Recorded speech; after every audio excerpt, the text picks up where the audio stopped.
Welcome to Plat Chat Overwatch, episode 285. We're back after a bit of a brief winter sleep hiatus. A hibernation, perhaps. Hibernation. Thank you, English speaker, for coming in clutch with the words that are required to speak on a podcast. Here with Ray, Tomathan, Avril. Great to have you guys here. Talk about some Overwatch. Happy New Year. It's February 15th. It's been a minute. It has been a minute. Yeah, but it's great to be back.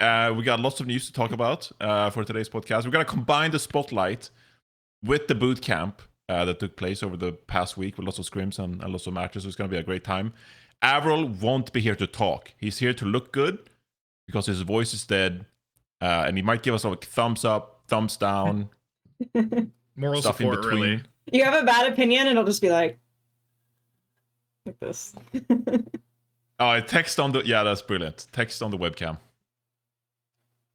My throat hurts. Yeah, that's what he typed on the thing. A lot of yelling from Arrow this past week. Obviously did some commentary. Happy New Year. Because there were a lot of great funny moments. And so obviously everyone had to raise his voice. But we'll get to that later. I'm just going to kick off the podcast right off the bat. Overwatch Spotlight took place, I guess, a week ago. Was it Wednesday? No. It's not long it was enough, Wednesday. sorry. I was trying to write something 2 weeks ago? there. I think it was it 2 weeks already? Oh my yeah, it it was was like a 2 week weeks and a ago. half, probably, or something. Yeah. So let's just start there. How do you feel about it? Did it live up to your expectations? Did you leave with a good feeling? Were you disappointed? How do you feel about the spotlight and the 10 days after? Well, now that I get to see all the results and how hype it is and how many people came back, I could just say with full It was great. 20/20 hindsight that it was the best thing ever and it couldn't have been possibly better than it was.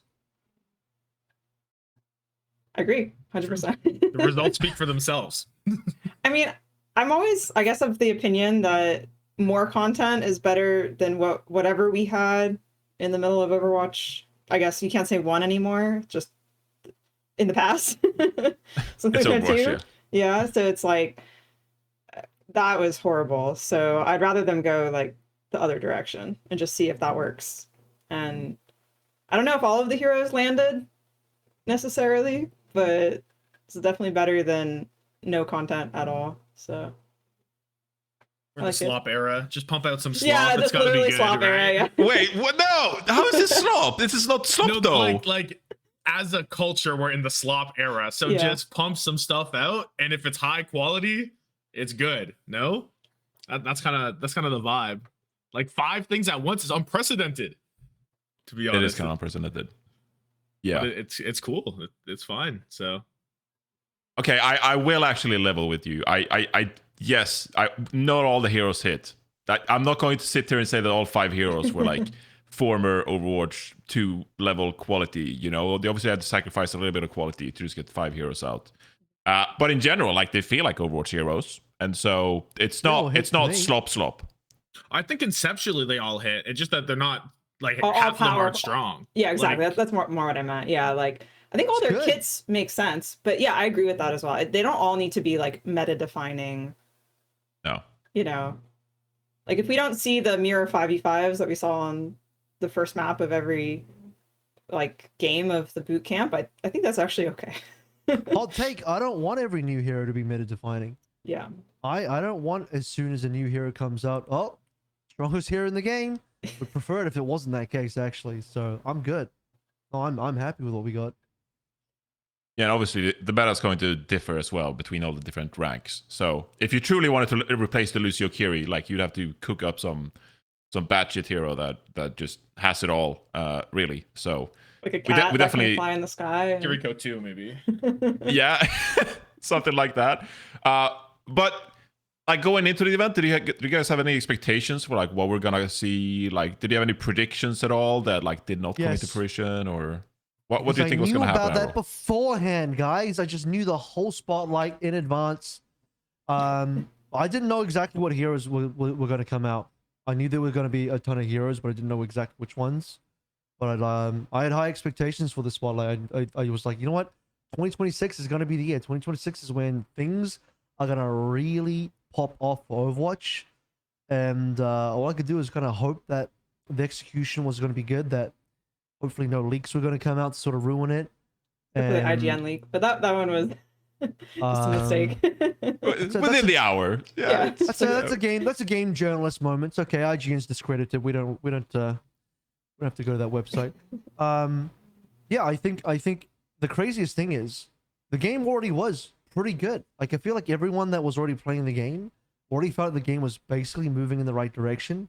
This was just the marketing tool to get people to give the game another chance, to actually give it a go again, to be like, oh wow, this game is actually not bad. It's like, yeah, it already was like kind of not bad, but people just needed the boost. People just needed the reason to give it a chance. Yeah, definitely. Yeah. In retrospect, like I remember thinking like, this is cool that we're getting another tournament, but I also kind of was thinking that it didn't make a lot of sense, like the Korean preseason boot camp. But now that you look at it with like the hindsight, you're like, oh, this was like already planned like well enough advance that this was going to be like, oh, we're going to drop a bunch of new heroes, and then here's going to be like professional play, and we're going to use the professional play to promote the new heroes. And I think it actually was all pretty smart. So Yeah. maybe the pros themselves didn't really love it because, you know, they just randomly have to play a bunch of new characters.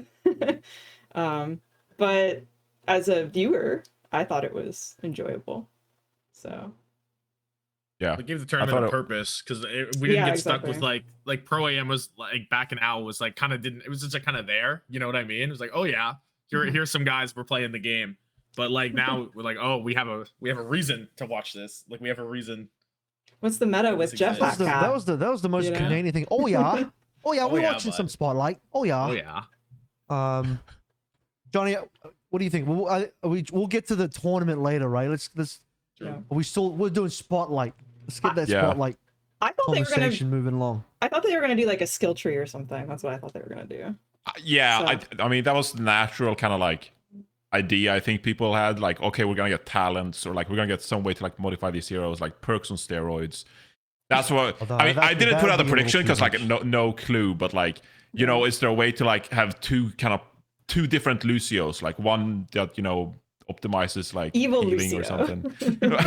I don't know, but like some kind of like specialization, you know, like I want to play Oh, like this hero, stadium, but like you can like builds, put points into perhaps. Boop, like. this is Oh, why I my didn't Lucio predict is Boop it. maxing, and he's not heal maxing. It's such a dumb idea that like I didn't predict it because like, oh, this is dog shit idea, so I'm not gonna say it publicly. But now I did say it publicly, and now you guys are making fun of me And now anyway. we're all So making yeah, fun of you. Yeah. Well, like- yeah, now we're all because making fun of it's overcooking a little hard, Johnny. It's overcooking a Yeah. little hard. This is why Scott's on the design team and you're not, because you overcooked a little hard. And so you know we got to chill out with that one. Stadium. I already interviewed has- for that job, and it was a terrible interview. And I was Hey. like, Overwatch is so well off now that I I'm not feel designing bad this because I game. didn't. That was I made that terrible. joke without even knowing that you actually went for that. So now I feel terrible. Oh Thanks for that, Johnny. no! There was a great realization for me how I'm not suited to be a hero designer. Because yeah. Anyway, so The point is, the point is the game is good, we have Admiral. Stadium. The point is we have Stadium already, Yes. and it does all of that overcooking that we already have. So I think for the base game, I'm cool with the perks that we have. We don't need giga perks, right? We don't need to be paladins. We got Stadium for that. Oh my god. I think we just got to do the game that we have. And honestly, the sub rolls, I thought that was great. I did not know Yeah, that that was was really coming. good, Sub actually. rolls was something I did not expect, and I was like, you know what? This makes total sense. yeah, I like it Honestly, too because it's yeah. Go for it, Tom. I was gonna say honestly, as soon as the role passives came out, I thought the logical direction was eventually all heroes are basically gonna have their own passive. And I think this is a step towards that, to be honest. Because I think some of the groupings, like the specialist grouping, it's a little like, I don't know what we're doing with these guys. Here's a reload, right? Like Bastion already has auto reload. He doesn't need to have a reload. Also, you know what I mean? And I think this is like the correct way to move towards it, because I could definitely see 2 years, whatever, 3 years, they're gonna be like, yup, let's actually give them passives that make sense for the hero and not just like a broad thing. And I'm very excited to see them like sub roll it out to me. Yeah, I don't see it as a balance thing. I see it more as like a quality of life thing. Like, does this make playing the hero like more fun and more engaging? Because like all these different heroes, they have like different things that sucks about playing the hero. You know, if you were a Reinhardt player, like getting knocked back sucks, and so having reduced knockback like makes it a bit more easier, enjoyable to play Reinhardt. And maybe you're playing a flanker and like you can get healed some very tiny amount while you're in the air. the point being that like I think the passives are kind of nice to just alleviate some pain points with the playing experience, and it's a nice quality of life. It's not supposed to be super balanced, so like obviously some of them are going to be better than others, but it makes the game just feel a little bit better to play, which is a good I do takeaway, think though some of them are like significantly better than others, which is like maybe something that they can revisit. But I do think the idea is good, and I'm optimistic that they'll like hopefully balance more. Like they already was a balance patch like since it came out to like tune the new characters more. So I'm optimistic they'll do that in the future. So. Yeah. I kind of want to like.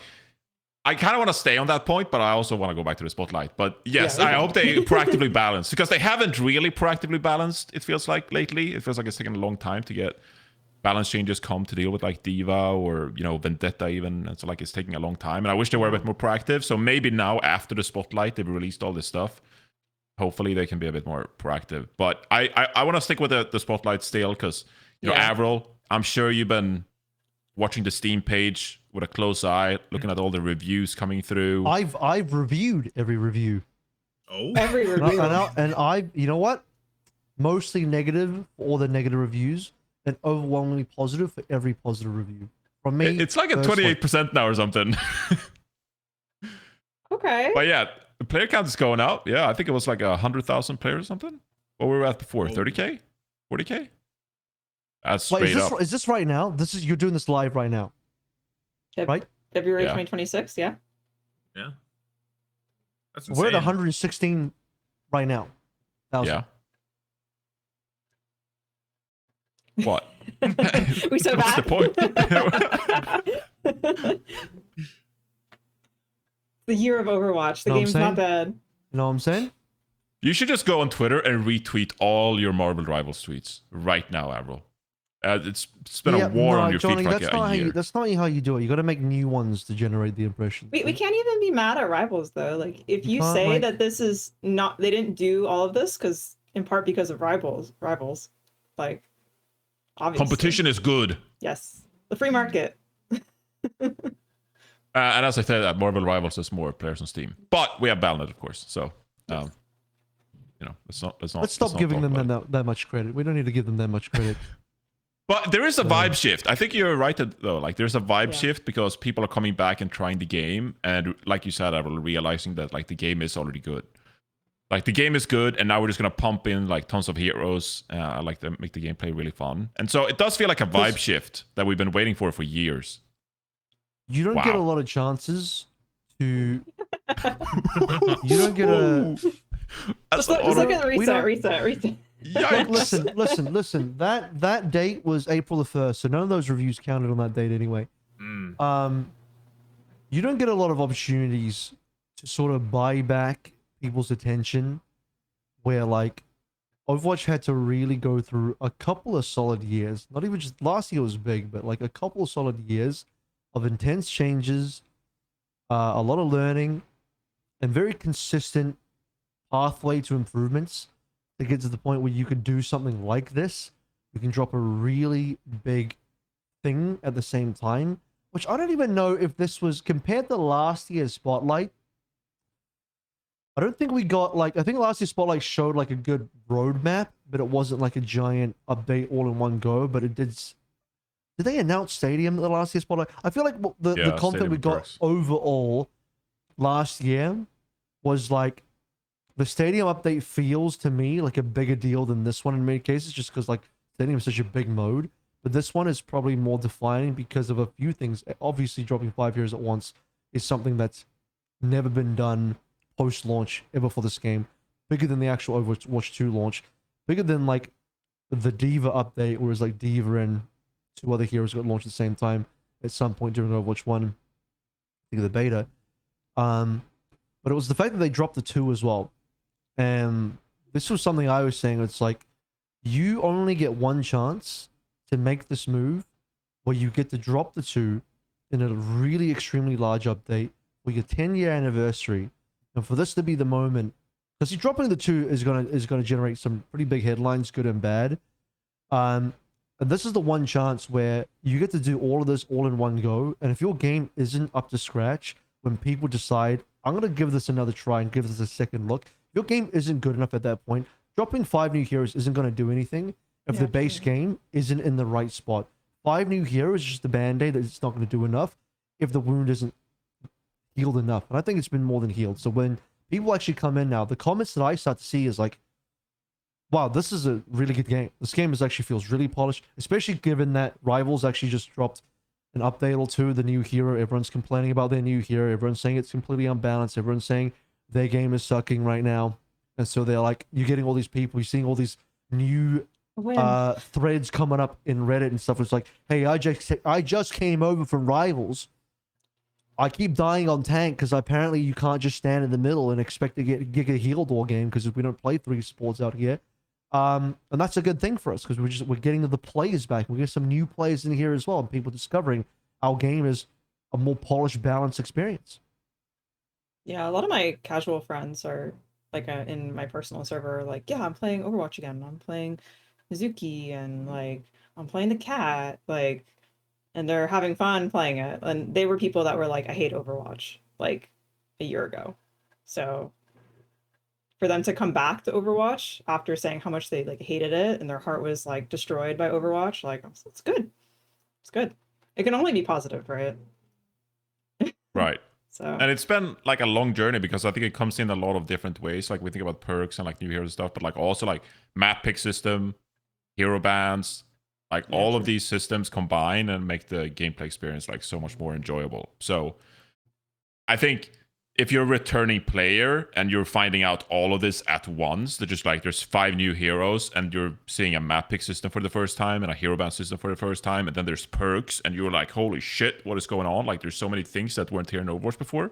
The stadium, Miss Stadium? Stadium there's 2 like with 15 to 20. How many heroes has there been since Overwatch 2? All those heroes combined. If you haven't Right. played since Overwatch 1 and you just came back, it's not even just the 5 new heroes. It's everything since the last time you played, right? yeah. Yeah. So I think there's a lot of cause for people to come back and just feel like, oh, this is a way better game than it was before. So it's a really exciting time. I think Aaron as well. I don't know if he said it on stream or something, or there was like a clip or he said it on a spotlight, but he essentially said that like we couldn't like invest in a lot of these things like a year or 2 ago because the game wasn't fleshed out. Like it took us a long time to get to this point because they focus so much on PvE and they focus so much on like the story missions and like the shit like that. You know, like kill robots in like Toronto or something. Yeah. That they had to like take a step back and just be like, how do we make the best PvP game, the best 5v5 PvP game? And like, you know, they had to develop all these systems and like implement them and make them feel good and all that stuff, right? And that took like 2-3 years, and now we're finally here. And now they get to kind of like reap the rewards of all the time they spent developing all these good systems, right? And making a really good game. And Well, now they can invest in the storyline and invest in the heroes and all the good shit that makes the game like really fun, right? Because they've kind of arrived at the point where like the game is really good. They have to learn a lot of stuff as well. You know, they had to make some mistakes and learn about what was good and bad and what people were going to respond positively and negatively to for the right and wrong reasons. You know, stuff like, is it reasonable to lock a hero behind a battle pass? Can we maybe not do that? Or what else can we do? Like what kind of cadence or content release are we happy with? How quickly can we respond in patches? Is this going to be a seasonal thing, a mid-seasonal thing? Now it's like, actually, we can do this in hotfixes 3 days after the launch. It's like they can move quicker than they have before. And, you know, now is the right time. I mean, I just remember all throughout last year, people were saying, this is the best state that Overwatch has ever been in. This is well before the Spotlight. People were already saying that. And so all people needed to do was come in and try the game again, but they just didn't have a reason to try the game again. Right? So they just needed to be like some really big thing to shake things up. And also, timing wise, again, just great that the fact that people are kind of getting sick of Rivals as well. So while your opponent is making mistakes, you're making all the right moves. And you couldn't ask for a better time for all of this to happen all at the same time as well. So it's been a long time coming because I know a bunch of stuff has been in the works for quite a long time. The entire focus shift like you said, Johnny, moving away from PvE, redefining and rediscovering what the PvP vision is meant to be, but then tying that back into the things that people care about. Like, let's get back into lore and narrative a little bit, tie everything into Vendetta. And this hero still needed to come out, and she was here before Spotlight as well, and having all of that set up. So, yeah, a lot of that had to happen. I mean, it doesn't even feel like it was that long. I remember getting all the Vendetta stuff, seeing all that Stockholm last year, right? That wasn't even that long ago. And now we're here, and that all these things needed to happen to get to this point. Yeah. I do hope they keep up the content though, because you could even feel like the end of last year, like the content drought was kind of there for a season or two. So, you know, hopefully, I guess they announced that we're getting new heroes like every season or something. And so, Yeah. There's gonna be 5 just more gotta, this yeah, series. that. And I think they're going back and making more PvP maps. It sounded like they emphasized more stadium maps last year, but now they're trying to make more like PvP 5v5 maps. And so, like, you just need the content like every season, and now we get the story as well. So it seems like it's gonna be a good year. I think we should move forward and talk about all the heroes announced. Characters, yeah. All the heroes announced, yeah. So I guess we should start with Anran, who we did get to playtest immediately after the spotlight. Fire Genji, if you will. What do we think about Anran so far, having tried out the character? Right, it's your time. Get in there. Me? I think she's fine. I don't know what would make her like meta, you know. I think she has like an interesting niche where like she could be good with like Mauga maybe, because they both burn people. I don't know. Like it's hard to say, like, because she definitely is, she feels like a Genji Echo style character, right? Where she's like, her goal is like to get in and like poke from range and then have a finisher. But it's like there's something like missing there. Like I thought like seeing her kit, I was like, oh, this res is gonna be really annoying. Or, you know, depending on the cooldown for like her, it's not an immort, but like when she like becomes untargetable, you know, like I thought maybe that would be annoying. But it just seems like she's fine, you know? Like nothing about her kit is like super broken. She doesn't do a ton of damage. The counterplay seems reasonable. The res is actually not that good. No. And so I think I guess what we were saying before, like some of them hit, some of them didn't. I guess in this case, it's like she feels balanced. She feels like an Overwatch character that is like she's not gonna take over the meta. I don't think. But yeah, she seems fine. But yeah, I don't know what you would do to make her overpowered. Maybe just like make her do like 1 billion damage or something. I don't know. Just make her do more damage. She does like 0 damage, I swear. You look at any scoreboard and like Anrans are sitting at like 4k damage per 10, I swear. It's Yeah. like I wonder though, like no. there was I think it was like listening to Uncoachable or something.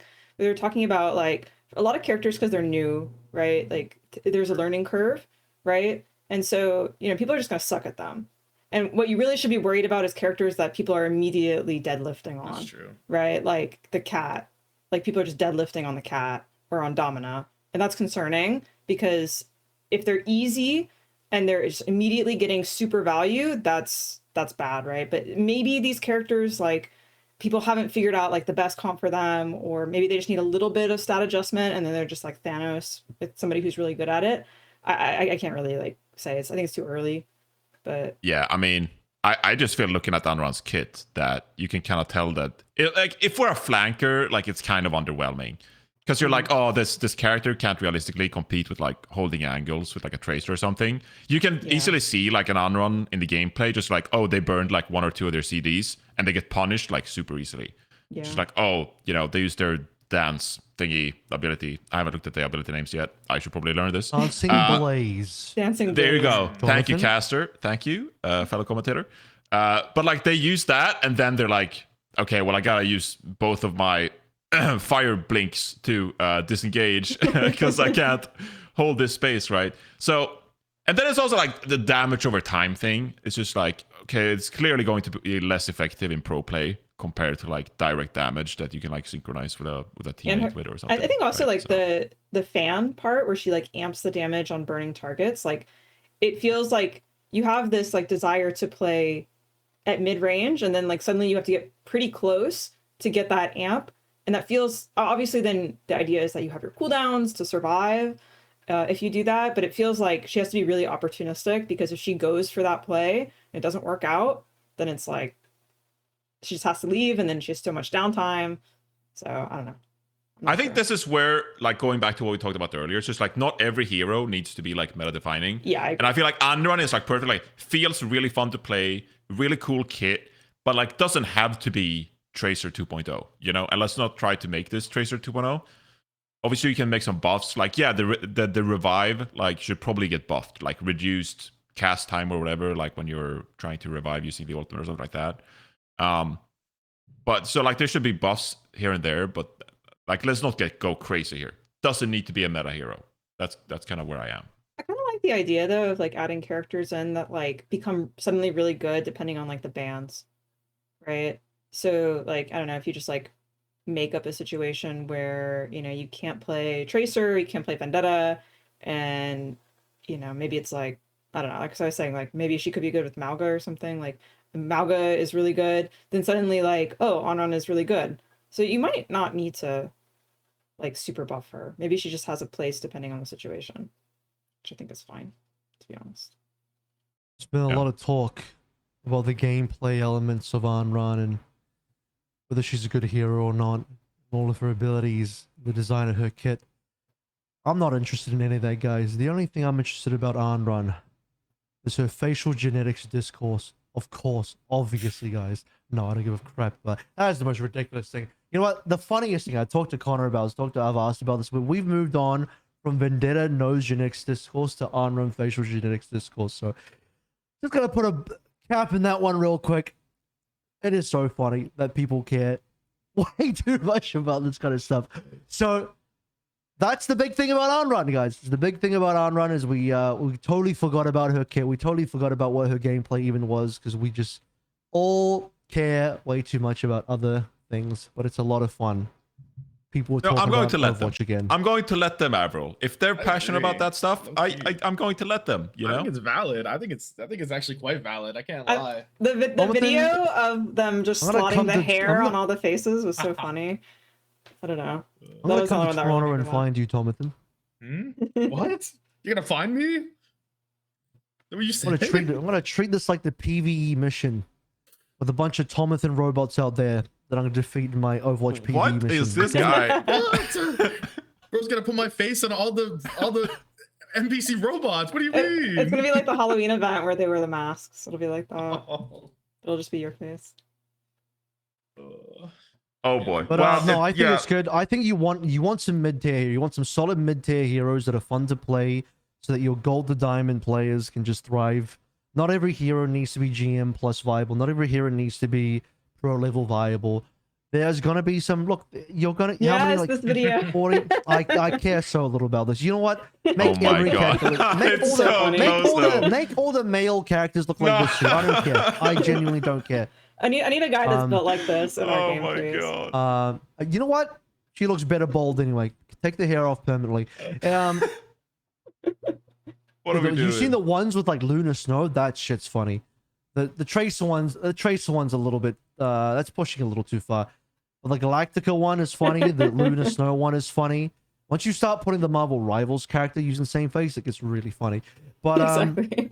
but you want to have some heroes that are just genuinely fun when you're not in like a really sweaty top 500 game, so that if you're just like a plat player, these heroes are all like super viable in those middle ranks, and that's all you need.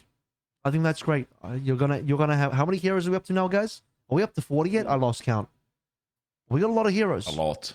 And Not too many, you're only gonna have Overwatch heroes. you're only gonna have like what, 10 ever 45. tops in an actual meta. So you're gonna have like 30. You're gonna have like 30 plus heroes that are realistically not gonna be meta, and that's fine. That's perfectly fine for me. Yeah, I think like the point we want to get to is just like I can pick Anran in a ranked lobby, and someone won't be like, "Why aren't you playing Tracer or Genji?" Like I can play Anran, and the hero is good enough without me getting some person in Plat Chat I have to report for sexuality abuse or something like that. I mean, if you think about it, like League has like, oh goodness, 190 something probably. yeah, almost 200. 190? It's a lot. It's really a lot. How many league champs? 172. It's a lot. Oh yeah. my Yeah. God. Yeah. So it's a lot. That's a lot of heroes. They have 122 or no more. Yeah, they but how used to many of them release are slop? multiple a How month. many of them are just slop, huh? Exactly. That's my A point. lot of them. A lot of them lot, are just yeah. slop. Yeah. Where it's like I see somebody pick this character on my team, I'm like, this person is either gonna deadlift because they're a one trick, or this is gonna be really bad. So This is why I can't learn League of Legends. There's too many heroes. I have no idea. I'm Let's talk not about gonna the learn cat. 172 new heroes. let's talk Yeah, about the let's talk cat. about I just the want to talk about the cat. Yeah, go for it. The cat seems great. I don't know if the cat would be hard meta because Lucio is so good, but you could already see people were playing it. Get some It's cat really gameplay. strong. Yeah. I'd say the only thing about the cat is that I'm not convinced the ult is that good. Like, No, maybe the that's a hot ult is take. not. Yeah, The ult I'm is not, pretty mid. Pretty mid. like, because it But breaks the rest so of the character's easily. good. Yeah, exactly. But there's so many like fun little clips that were over the weekend that we can talk about, but just like taking the bob around, lifting up the high noon. I think also she does like so much damage. Like once you get the perks, like she can like actually one shot somebody. Yeah.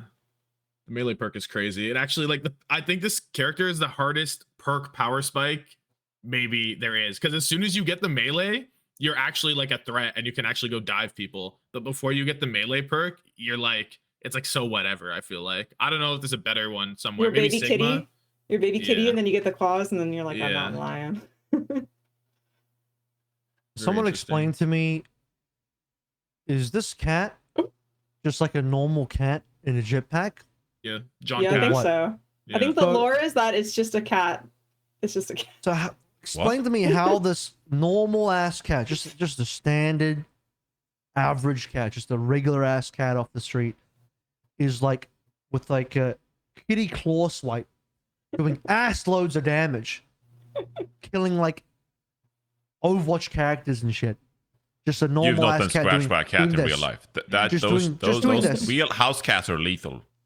It's no joke, bro. It's no joke. If I'm playing Ram and I'm doing this, what's going on? How am I dying to a cat doing Their that? What's going arms on? shredded, gone. They're made of Like, metal, though. I think this is a good point. Like the cat is clawing through metal. It's just a normal ass cat, not like a cybernetically enhanced. This is not even like some super smart Hammond type of animal, not like a Winston. I think You know what I'm so. saying? I think This it's is just just a cat. This maybe is she not has a an cat from the amazing secret. moon. Who's to It's just say? a normal ass It cat. should be revealed over the year with a lore drop. Get the cat's Dude, lore. we're just an Overwatch podcast, man. Like, if you wanna take, need a if lore- you you need a have lore person. qualms This is- with your this is an developer Overwatch team, topic. then This is an Overwatch topic. you can. If you wanna like do an investigation on the cat and the whereabouts of the cat and like where they come from, like Jonathan, you a can do Swedish that, cat's different. This is a Swedish cat. Are they different? but Is it the I cold don't weather? know anything about the cat lore, bro. I can't. It's a Possibly Swedish talk cat. about It's not in this. Gibraltar, so Yeah. it's Oh, really. it's not a Swedish cat. It's not. No. My bad. It's The UK cat just spawned in. Yeah, It's a Gibraltarese cat. Gibraltar's cat. Yeah. Sure. Yeah. Let's. Named Sounds great. Pika, after Yeah, Jonathan's name favorite Pika, actually. activity. Yeah, that's a banger name. Love it. Thank you, Devs. But yeah, I call this like the Wrecking Ball 2.0 moment is what I've called it, because it just changes the entire freaking game. And just super ridiculous, super fun character that just It like, happens no to be one another possibly animal. could have imagined. Yeah, we just now need we more should get an animals in animal for Overwatch. DPS. Dude, we can have a ball for DPS, like a dog or something. Yeah, I got a And now dog. we No, have a wolf. ball for DPS. Wait, we have. A dog can't play Overwatch. Don't be foolish, Avril. A dog could never play Overwatch. Please, please. They're not as sophisticated as cats. We know Maybe this. a deer. Can we get a moose going? Hold on. There's something here. There's something This guy's Canadian pilled. He's trying to insert Canadian animals in here. here. I've been had. Are they Canadian? What's I don't know. what's the moose's ultimate? He's gonna throw charge. maple syrup It has at to be you. a charge or Eagle's something. unstoppable. It doesn't need to be He- related. The He cat plays can pick he plays people up. hockey. This is true. Yeah, yeah. That's the lore. Get in the writer's room, bro. You got this. Oh, what a dude. Okay, so for everyone who's listening, no surprise, Average has not slept. This is why he's behaving this way. Deranged. It's just completely deranged and out of control. with Brother, no sleep. everyone who's ever watched this episode, any of the episodes, knows this is common law. This is the standard. of every episode. Oh yeah, You the guy- show match, the little kitty my show match. God. This was so stupid. This was actually so insane. No, I was standing up by the end of this. It was actually insane. I don't know. I was invested by the end. It started out, I was like, "What is Yeah. this, guys? What's happening?" But by the end, I was like, "You know what? I'm here for it now. I'm ready to see what's going to happen." But if you actually watch the start of this, when they're all just poking, and it takes 10,000 years for anyone to do anything, I was saying to Avast, I was like, "Dude, this looks like a Star Wars battle. We're just doing a space battle right now." Like, the dogfight. they should have turned the my healing off. I'm God. not gonna lie, they should have turned the healing off because it's too insane that you have 5 supports all healing each other, all with AoE heals on each other. It's like no one's doing damage here. How is anyone going to engage? This deathmatch is going to end with 0 kills because no one can deal enough damage. Hey, they nailed the show matches. It was really fun, and the one-on-ones as well for the Sunny Epic. Yeah, I like the one-on-ones. It It was actually surprisingly Yeah. fun to watch. All right, Avril, you kind of derailed us here. Can we talk about the cat? I was talking about the cat the whole time. Okay, but like Cool, genuinely I like though. the cat. Okay, we A like plus. the cat. You can drop people off the map. You got an AoE heal. You're good at dueling. I think we got that far. But like, The mobility. yeah, they've nerfed the mobility already because it's crazy. I think You it just should be nerfed fly a back little and bit forth. more. Yeah, it probably should be It's nerfed a insane. little bit more. Oh, you But- should have way less maximum fuel. Like you should have like half the amount of fuel. I think Yeah. for the thrusters, there's no way you should be able to thrust for that long. Probably a in one cooldown go. on the tether too would be good. Like a real cooldown. I think it's like 3 seconds or something, but it should It's be 2. like, It's like 2. oh great. And I'm like, yeah. and it's like I was like, wait a minute, you can just use it all the time then. Shouldn't it be Yeah. at like at least 6 or maybe 8? You would have thought, right? I don't know. Is That's a it, little is this crazy. the actual death of Lifeweaver? Like she can just do everything that he does better now. Yeah, that's kind of crazy actually. So Lifeweaver was already dead, bro. yeah, I mean super dead. Like he's super dead. I can pull people. Yeah, I can drag them all around the map wherever I we can pull want. people at like a 25-second cooldown, but then the cat can just excuse do me. it forever. Excuse me, the cat pulls with consent. Oh, that's true. Yeah, yeah. that is true actually. Hey, maybe introduce that for Lifeweaver. Just a thought. No. But yeah, I mean, I think we're yet to see though because we haven't seen we're still seeing Lucio Curie when they're not forced to play the cat. So maybe there will be a time when People are cat playing actually becomes cat. super meta. People are doing unforced cat gameplay over the weekend, but yeah. a little bit. Mostly little with bit. Domina, but yeah. Yeah. No, it's a good hero. But I wouldn't say it started off like really OP, but I think we're yet to see if this hero is just like busted. They Yeah. need to move the claw perk to a major and make the other major perk like more convincing to give you reason to not just turn this hero into a DPS hero.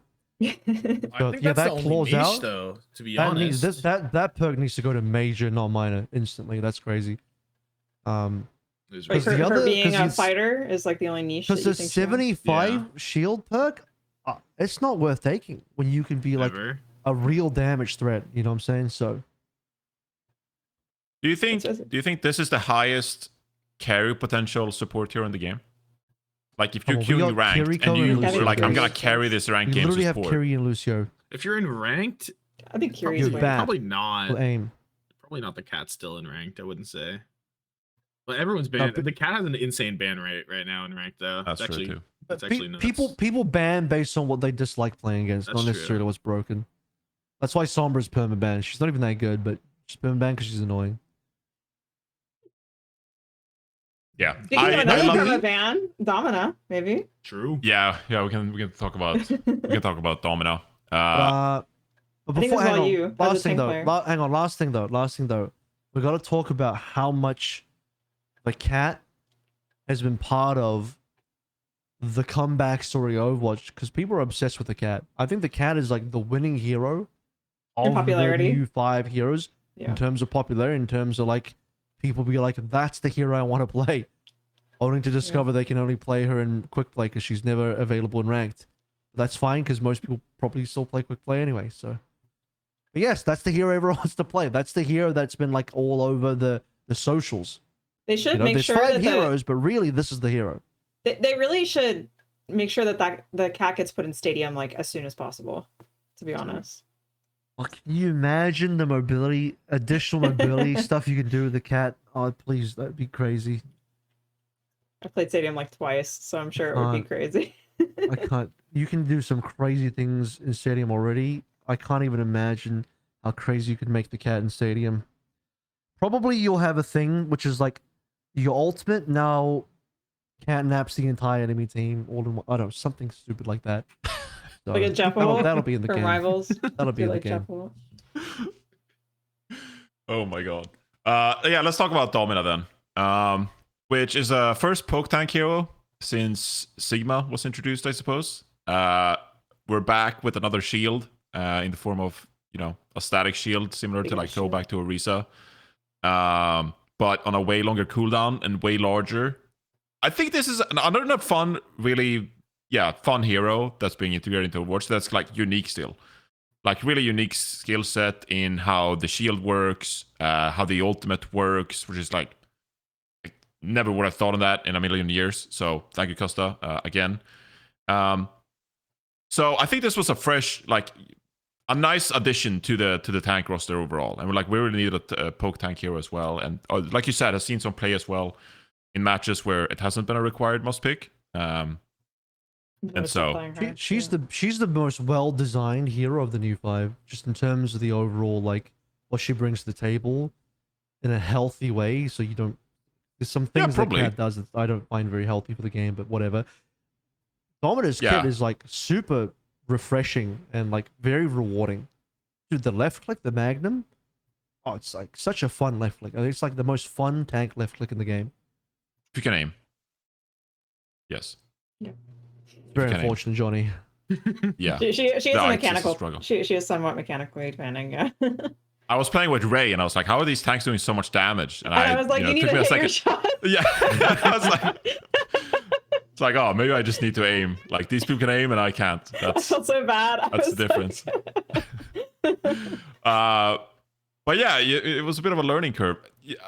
There are some things about this hero still that I think need to be like ironed out. For example, I think over time we've realized that it's quite easy to deal with the shield because you can deal so much damage to the shield with like AoE damage. You kill several panes of shield at once.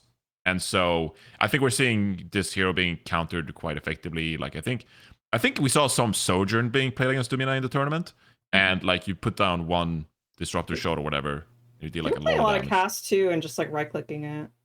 Right. And so I mean, you can break like one segment without too much effort, but then you still can only fire through that. You have to get quite close to the shield as well to see through it properly.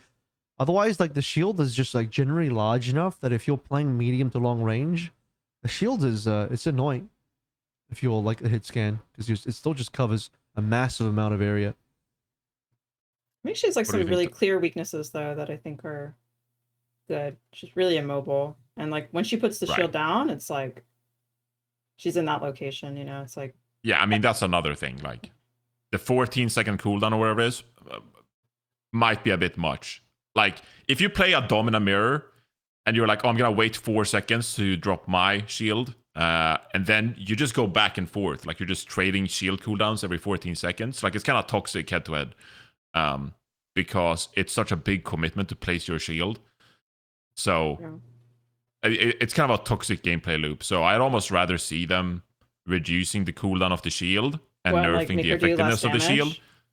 Yeah, like just make it so you can drop the shield more often. Because right now it's just like such a big commitment that it kind of becomes toxic to play. Because if it's not a big commitment, she enters Sigma territory. No, like I guess yeah, it's but not still, the same, like there's such a big way to get there, to get to Sigma, which is like every second or two. Yeah, it is a big way, but I don't know. I'm like really okay with really large commitments. I mean, maybe it is a little much. I'm okay with it, but I wouldn't like to see it below 12. I feel like Probably not. Like that's what I was thinking. Like 10 or 12. Windows. I don't want there to be. I don't want there to be just this like fast Sigma shield in out crap where you're just like, bro, where's the downtime? Can I shoot? So no, I just didn't want it to become a thing where like I'm rewarded for waiting 5 seconds or whatever, and then we're just gonna push back and forth. Like it becomes push pull depending on a shield. Like I don't know. It just kind of gets silly. So. That's what I thought it felt like. I mean, if you give her like some advantage in somewhere else, like her damage is really crazy, and I think her ult is really good. Like her ult's insane. So I I feel like If you can aim. if you can aim, yeah. Like if it hits, like it's a shield, so it's like you can't support ult it, you can't Suzu it. Your only option is to shoot it and break it. And I feel like, I don't know, obviously as people play against it more, they'll break it more often. I feel like right now, somebody gets Domina ulted, like nobody's shooting that. And then that person can't get healed, and then they get exploded, and yeah. If you're a character that can't break it naturally, you're actually homeless for like 5 seconds. Yeah. Like it's really tough. Yeah. It's a really fun interaction though, because it blocks sound barrier. And Yeah, it exactly. blocks- You trank too, and you can't Suzu it. Like, yeah, you're just shielded. Thank You're God. literally just shielded away. Finally, something that Suzu can't defeat. finally, Kiryu We did it, folks. We did it, folks. So, but it also has like other kinds of interactions. Like it blocks sound barrier, but does it also block like offensive interactions? Like I'm not gonna be honest, I don't fully understand exactly every single It's a interaction with this shield. ultimate kit. So for example, like if I'm Freya ulting and I get hit, it will explode inside of me, like on me, right? Or if I'm a tracer and I get hit and I throw my pulse bomb inside the shield for whatever reason, I'll kill myself, right? Like I'll die to the explosion. So you can also do it to in game. So you can put it on like an ulting cast. You can put it on an ulting Emre. Like it's good. It's a shield. So You're in a it Winston acts- bubble. You're in a Yeah. mini Winston bubble, Exactly. basically. Yeah. A shield covers you fully. Is that correct? Yes. Yeah. And that's why the sound barrier won't hit you, because you're like full 360 shielded. And the Yeah, I trank actually is saw a actually- funny Astro go for a beat, and like TNT just didn't get the sound barrier because he was in a panopticon. So it's like a really interesting dynamic, and I think we're gonna see some really cool stuff with this. So I think that's why we're all agreeing it's a really well designed character, because it brings in like interactions we've never seen before. So Just the playmaking sick as well. Like so the Sonic repulses with the extra stun on top of that. And the crystal charge for like the It's just ton AoE of damage. control. Yeah. Like yeah, her combos are nuts, and just like everything about her kit is really high skill ceiling. Or like it feels rewarding. It feels like it rewards skill a lot. I don't know if I want to call it like super high skill ceiling, but it certainly rewards being good. So the fact that you do have to aim as well. I like tanks that require a bit of aim. I feel like that's like the core. I mean, you're playing a shooting game, you're playing an FPS game, so it makes sense. Like I want to see that, especially you're playing a poke tank in particular. You gotta have something that requires aim. So I appreciate that. I think her left click is such a big win on that kit as well. yeah, it's a really fun hero. But I think the weaknesses will get to the character. Like I saw some playtime during the boot camp, but like she's gonna get run over. I think in most pro games or like high level lobbies, there's just too much counter pick potential, I think, right now anyway. So She kind of has like the opposite thing where we were talking about how like as people, if you don't want the strong heroes, the new heroes to be really strong off rip. I think the skill level to play into her is like catching up Higher. faster than playing her. You know what I mean? Mhm. Like Right. she was super busted, best tank in the game, it felt like, and then people are like, well, I let's can just go around play into the her, character. Yeah. Or I can break her shields, like something like actually countering. Yeah. like day 2, someone posted on Reddit thread just like play Junkrat against Domina. You win all your games. It's just like, wow, the community is developing in real time. Like they're learning how to counter. Obviously, don't play Junkrat, but yes, there are other kinds of those heroes that you can counter Domina with. So Do you want to get to the next Yeah. two characters? yeah, Maybe. I don't think we'll see how much playtime Domina gets. All right, let's talk about the Emre. God damn it! This I kept saying I don't know. Amir, but it's I don't know Emre. how a 4-letter name becomes a tongue twister, but Emre has really become that. Okay, so we're playing John Halo. Yes. We're shooting our gun. Yeah. We got a sidearm. Yeah. Yep, with lifesteal. Okay. You got movement speed. grenades, We got grenades. Yeah. and sometimes it sticks. Mhm. And Like, then you see, I the think ultimate. the same place as Anran, to be honest. Like he's fine. You know. Yeah, fine. look, yeah, a fun middle rank hero. Yeah, we love that out here. You know, sometimes you just want a fun middle rank hero to get in there. I mean, it's just gonna Yeah. be like the same thing with any hit scan. Whichever hit scan's best at the time is the best hit. Like, you know what I mean? Whichever hit Yeah. scan's doing the damage and getting it done. That's what this is. That's what the role is. You know, it's not a whole I lot. will say, I think the L on the kit is the right click. I think the right click needs to do something more than just be a standard scope. And like, you scope I mean in, that the and right click should have an there's- effect. Like from- it should Do change. more It should damage or change. something. Well, I don't want not just a You statistical want it like change, Ash, but like where it changes the actual gun, like shooting. yeah, Yeah. like it changes the Oh. function of the gun a little bit. Like it doesn't have to be a brand new gun. It doesn't have to be like Sojin left click and then turns into a rail. Not like that, but I just mean like you right click and it changes the function slightly so that it gives you a different option to do something. Like, okay, clearly they want the right click to be, it increases the accuracy so you can duel better long range. Cool. So maybe the left click should be something slightly different to the right click so that you can use them for different situations rather than the right click just be the accurate version of the left click and then you move at full speed on the right click anyway. So I'm struggling to understand, Why you it know, exists in the first place. like what really is the purpose here? Like I'm not Vibes. I'm not I getting it. reckon. Yeah, it feels Vibes. fun to move around full speed while scoping. That's great, but then change the left click. Give me something different on the left click so I have a different option to use, you know?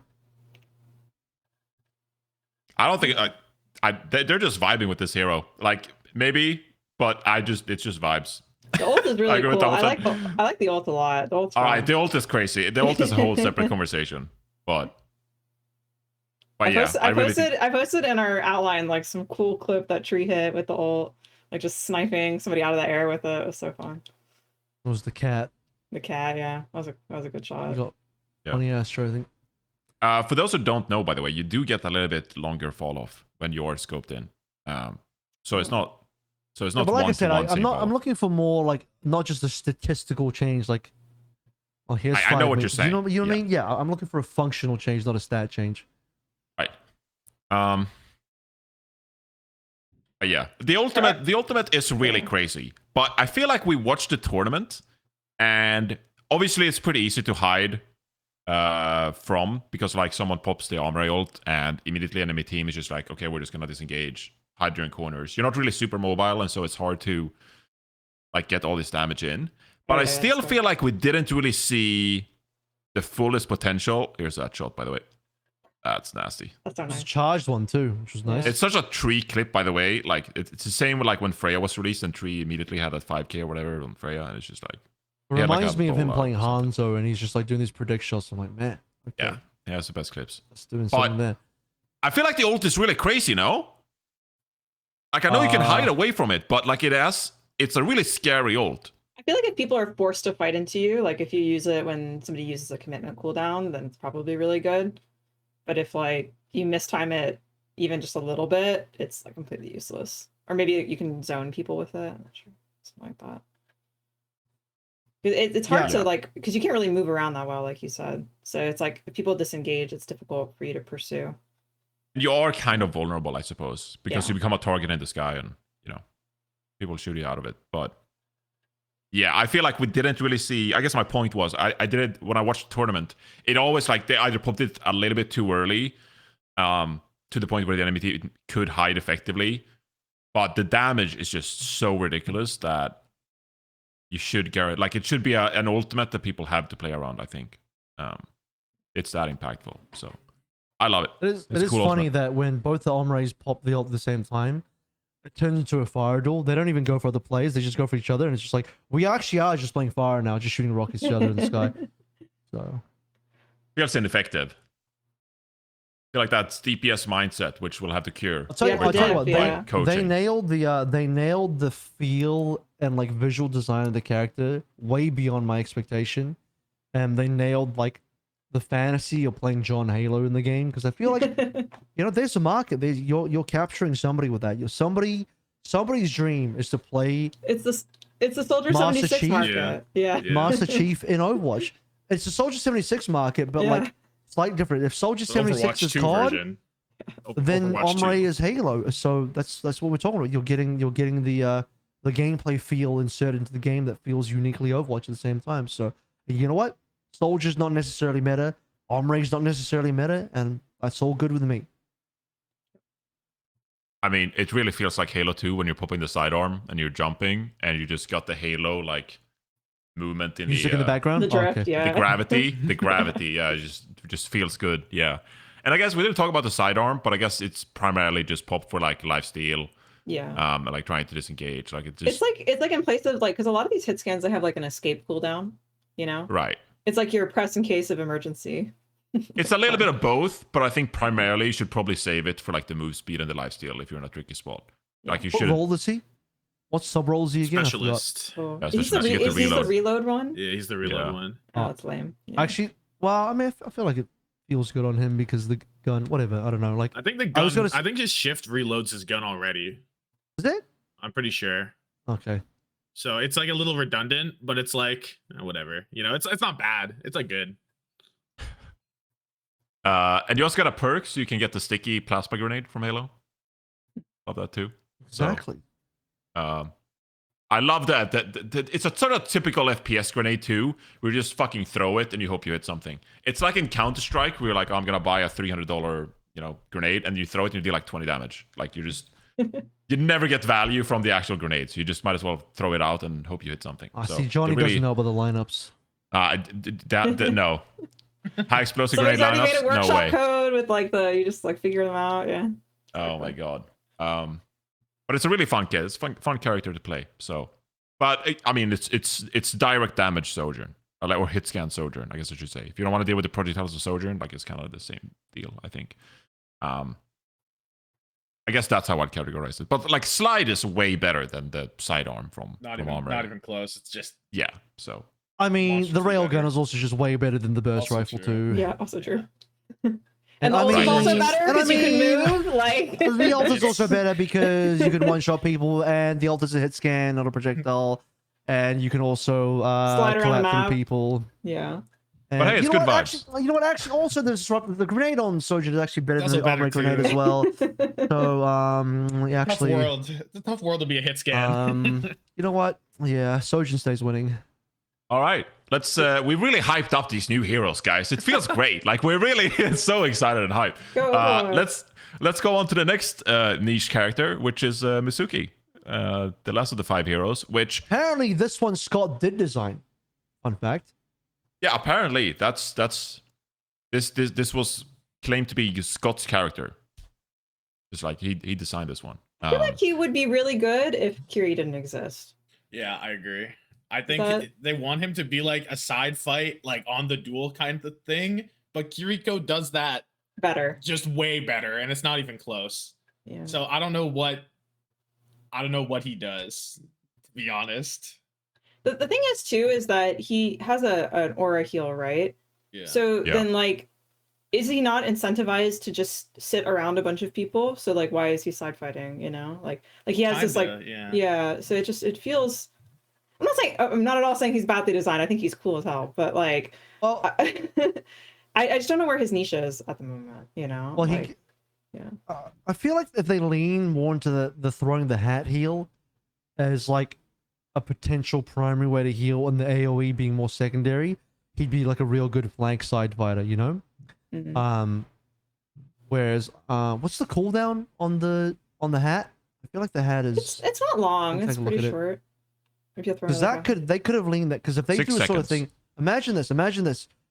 The cooldown is reduced based on how many left clicks you hit, and therefore like he could be like a pretty good side fighter where you hit some left clicks and have a lot of hats to throw at people.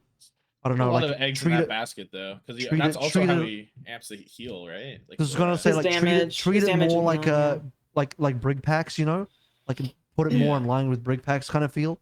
Because brig is kind of the same, right? You have the packs, true. but then you have the AOE, and he's got like Mm. kind of a pack, and he's got the AOE. Then he can't stand there either. He has to. I don't know. He runs away. Well, yeah, he doesn't have a shield, so he's more of a runaway version of brig, but yeah, ranged bird. ranged brig. That's it. Because he has a gun. He has a gun. So I could be wrong about this, but I think if you have the max aura, I think you heal as much as Lucio does normally, like when he has just the regular passive. So obviously you can combine the hat with the max aura. Like, but unamped. yeah, unamped, I think it's 20 healing per second, and His max is the same as unamped Lucio. yeah, for allies 20 per second. I think so. Is Yeah, that not like really awful? It's not like and amp is 52 healing per second. I think like he has to put in The so problem much is- effort the to heal problem as is- much as baseline Lucio. The Is that problem is is that the- real? Well, the problem is if you get into a brawl meta where everyone is hard grouped up, maybe this will never happen again, but if you do hypothetically get in there and he just amps up, now this guy's just giga AoE healing, at like more than Lucio at all times. No, think I'm saying he they're- doesn't. But No, I'm he's painting a hypothetical. hypothetical. Oh, Hypothetical, hypothetical. yeah. Yeah. I'm painting a hypothetical that if you got into that situation, then his aura would be too good. So capping it at Lucio's base heal, like I can understand why they made that decision. I think the idea is that Yeah. he does more damage. He has like a hard root, right? Like that, and he also has It that wins perk out that he versus the does. boop. Yeah, it's opposite of boop. Yeah, exactly. Hold still instead of go away, right? By So the it's way, the like- hat has 2 charges. It really is like a yes. brick pack. Yeah. Yeah. it is, yeah. Yeah, Like, it so really is range brig. I like the way when I started playing the hero, I was just like, oh, I'm gonna play around the heal aura because I'm just like, this is how you get the most out of the hero. It's just like you naturally just play around the team. I play it less side flanky, like you guys talked about Kiriko and stuff. Maybe that's just me as well. You know, old I tank just don't player. think, Just I don't think root he for the side team, fights but well. Maybe in my opinion. I feel like he's kind of vulnerable. Yeah, He and does that's anything well. like if I had to don't know. describe this hero, just like going back big picture, if I had to describe this hero, like it's literally just an option for support players to go a hero that's viable against like Doomfist and Wrecking Ball. If they got those kind of matchups in ranked and they're like, I don't want to fucking play Brig, I don't want to play like, you know, like because Yeah. if you're playing support before this hero, you had so few options in what you could play to like protect yourself against those kind of heroes. And I think this hero is just like a niche version, niche alternative of like, we're getting dove, my life sucks, I'll go pick Mizuki so I can at least like root them or like run away using my, you know, ghost aura dash, whatever the thing, the fucking it's called. So I really think it's a niche hero, but I literally just think it's an option to like play anti-dive in the backline if you get really frustrated about where you are. I don't think there's gonna be a mainstay character at all. Like it's just the ultimate is kind of good for like taking space and angles, like protecting, you know, a space if you're gonna walk out or something. But like it's not game changing. So Yeah, I feel like his ult is underwhelming for support ult. They did Like- buff it recently. For sure. Like yeah, they did, but I feel like it's one of those ults where it's like it feels like almost like it's not a mistake to push the ult.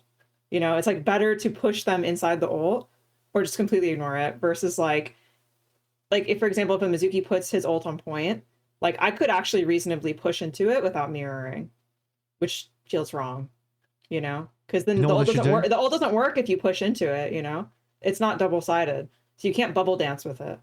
And the Or healing anything. in it is not that's all that. But if I like either. push into a Curie ult and I You're didn't gone. mirror it, I'm dead, you know? So yeah, it's 50 per second. Yeah, I mean Q is way better.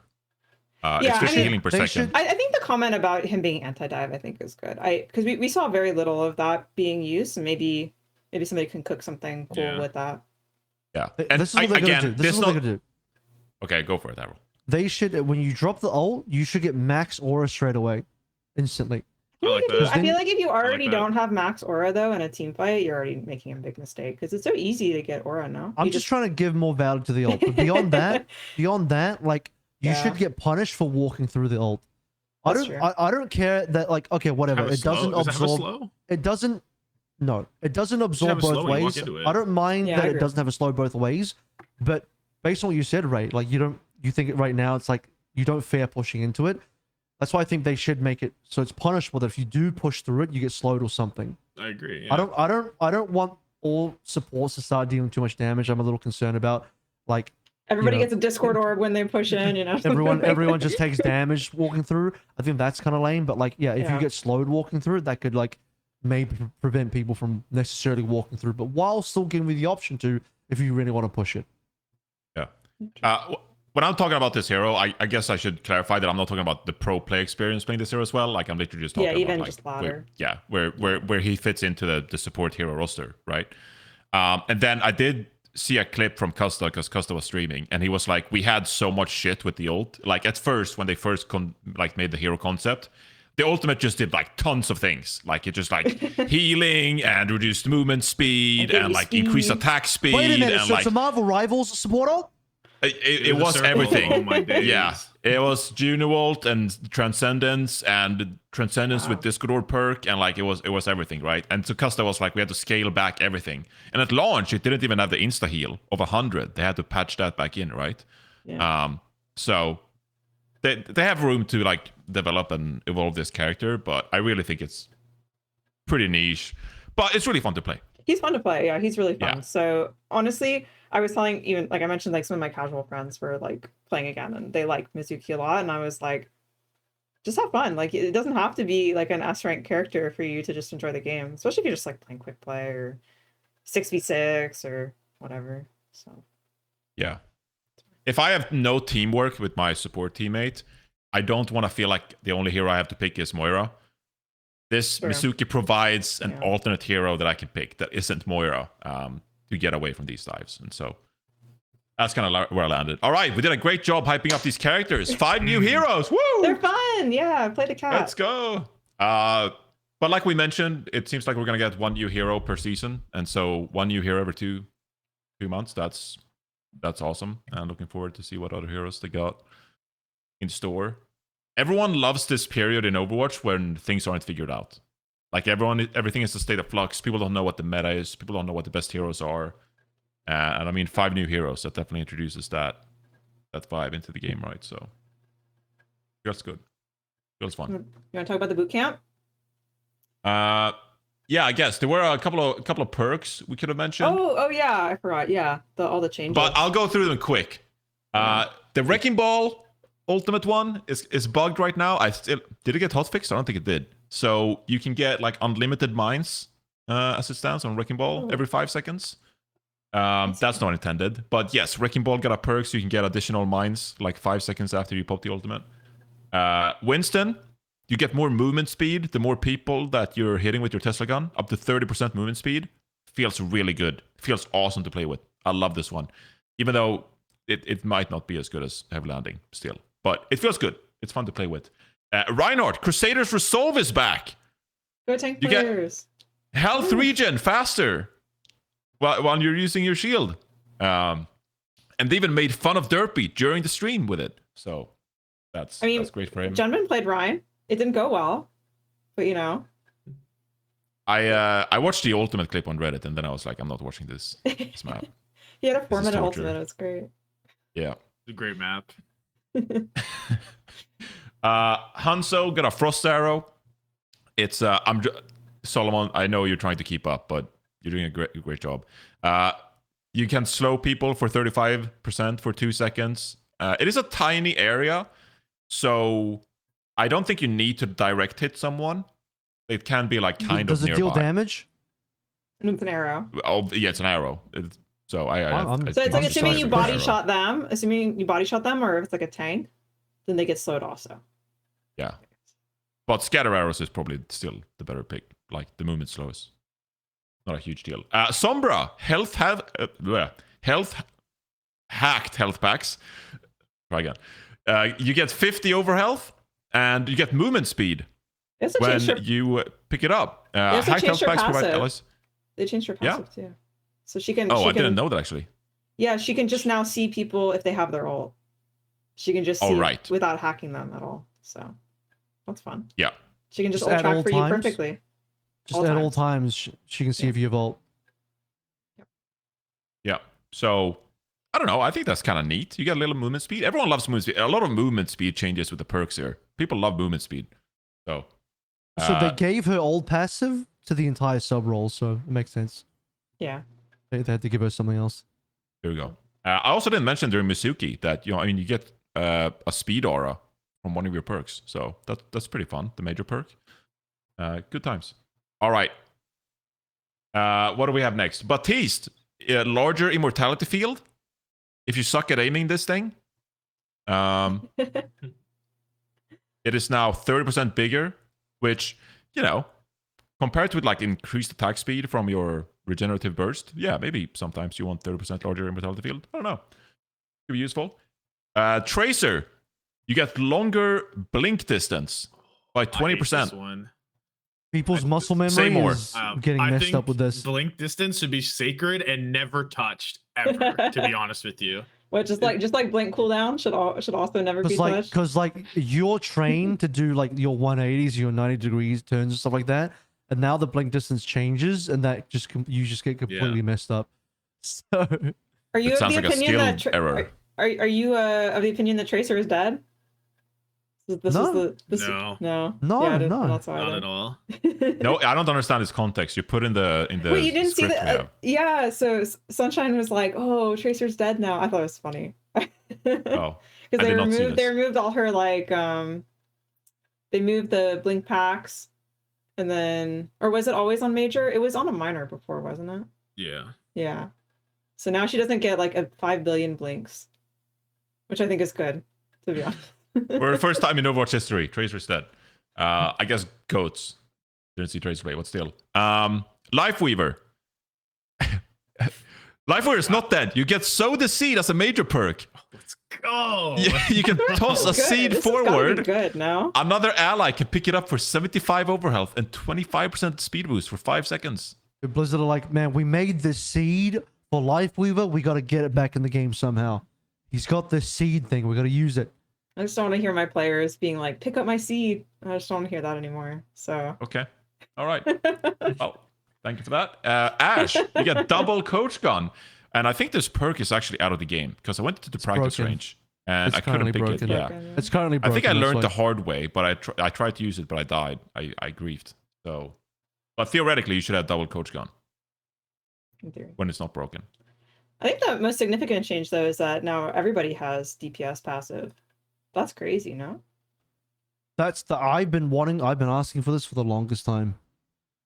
When they I remember when they first released Overwatch 2 and they released the whenever they first made the DPS passive, the healing reduction, when I saw that I'm like, make that global.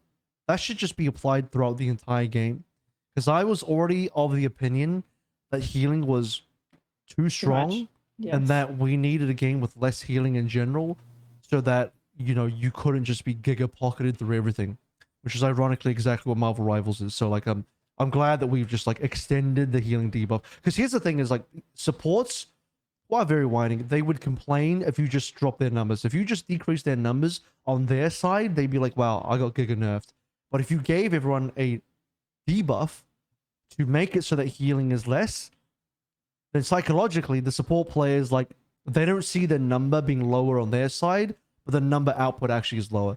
So they've achieved the thing they're supposed to achieve without like psychologically, I guess, pissing off too many support players. Well, you can just shift the blame onto your teammates, right? Like, why do you keep proccing passive? Like, go hide behind a wall. Like, why are you taking too much damage? So then it's And here's like, the other thing: is that psychologically. I've always talked about the fact that because I'm a former Team Fortress guy.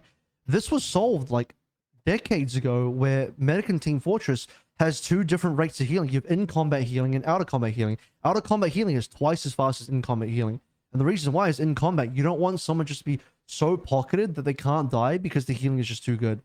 So out of healing, you want them to be able to be topped up very fast so you get back into combat. That makes sense. And Overwatch, when it released in 2016, didn't have that. And I was like, why? Like, you should have a difference between in combat and out of combat. And it took until, I guess now 10 years. for it to be global, for it to be global. But at least they like had some form of that when the DPS passive was there. But yeah, finally we are at the stage that we should have been in 2016. We So it relates to stand some healing. personal growth. Great job. We got there in the end. So, what is it? 20%? 23%? Yeah, we got it. Right. Let's talk about the bootcamp then. Where do you wanna start with the bootcamp? Grand finals, yeah, the should heroes. do the finals. Or we could talk. Yeah. I guess we already talked a lot about like where it seems like the power level kind of settled, you know? The heroes. With Yeah. the heroes. Yeah. I do think like there's some synthetic, like, because they had these like forced, like a good portion of your practice had to go toward the mirror, you know? Like I don't think they're, and also the format, I wonder if like sort of disincentivizes creativity, you know? It's a single limb. So it's like, you know, Well, I'm not sure. yeah, I think the format was designed to be slightly Mickey Mouse-ish because Yeah. obviously it's leaning into Show match. kind of marketing the Yeah. I don't want to even call it show match, but like I want it's leaning into marketing the season 1 stuff because Mhm. people do want to see that and people want to see what the pros can do with that as well. So obviously the map 1 stuff was there. I didn't agree with the map 5 thing. I don't know why it was mandatory Domina map 5. I feel like you already have mandatory comps and heroes on map 1. Like that's enough. You don't need to do that again.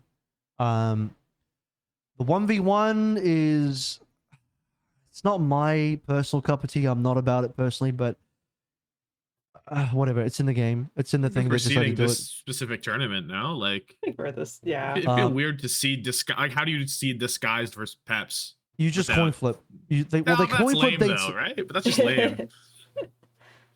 I mean, I'm 1v1 is really Mickey Mouse in Overwatch. This is just not a 1v1. Avril game. had to Like, make it's just every not- single one of these very exciting. I'd as say a a 1v1 commentator. He had to hype them up. 50-50. What do you call a coin flip? I'd rather just coin flip. I was like, dude, genuinely, I was there. I was like, so are we like casting the 1v1s? Because I was secretly hoping they'd be going on behind the scenes, and we could just skip it and go straight into game. So I'm like, dude, I don't know. I'm not about the 1v1s. I think it's a little bit. But then we would have missed out on 20 Astro and Cat ones are the worst cat because 1v1 they was just so funny. They just stole. Dude, they gotta open the cap point so that if you stall, the other guy just caps the point and wins. The stalling is just it's annoying. It's like, dude, we're just hiding for like 20 minutes. So Stop. funny. Get this 1v1 over so we can get in the actual game, please. Yeah, what I else? think it worked for this tournament. It was preseason. Yeah, We you won't see it couldn't ban the season 1 heroes, so I guess like yeah, I mean they want to make sure the season 1 heroes are viable to be used. To be fair, most of them weren't worth banning anyway, so I don't think Cat got banned a single time. Pretty sure she didn't get banned even one time. I don't think Domina even got banned, so none of them actually. Well, yeah, You sorry, couldn't I'm ban stupid because you couldn't ban them. Duh, I You're already right. said that. True. I already said that. Actually, I said that first, just so everyone knows. But no, I don't know that they would have been banned. I don't think any of them are so insane. They're like, we got to ban this Domina hero. would have been banned at least a couple times, probably, right? It's a liquid because like Infected was playing Domina. Like Yeah, probably I Liquid. feel like yeah. Infected played Domina like a third of the time when he didn't have to. Probably like it wasn't Yeah. like nothing, right? Good amount. Yeah, he seemed like a player that really picked up the Domina and wanted to play it actively. So and struggled on some of the other off tank heroes. So Yeah, and Yeah. Chio also played Cat unforced multiple times. yeah. They were doing the high noon cheese a lot. Yeah, So it's funny. And I guess the unmentioned ban was Symmetra for crashing the game by using the that the never ultimate. ended up happening though, because 2 hours later we just hopped onto the live server and where they fixed it. So Oh, they did? Oh, Yeah, I that was was the skimming through the long VODs and I pause. did So not know it that. was Insane. fixed. It was fixed on the live server. So they're like, oh, we'll just play on the live server now because the maintenance server. Oh, I didn't realize that. Yeah, all maintenance the done, like, an people's hour names into changed it. in the Oh. thing. Because I saw They the were- comment because that they logged Yubi into said their that own they couldn't accounts. scrim with it, right? Mhm. They couldn't scrim with Symmetra, and so I thought it was like the whole tournament.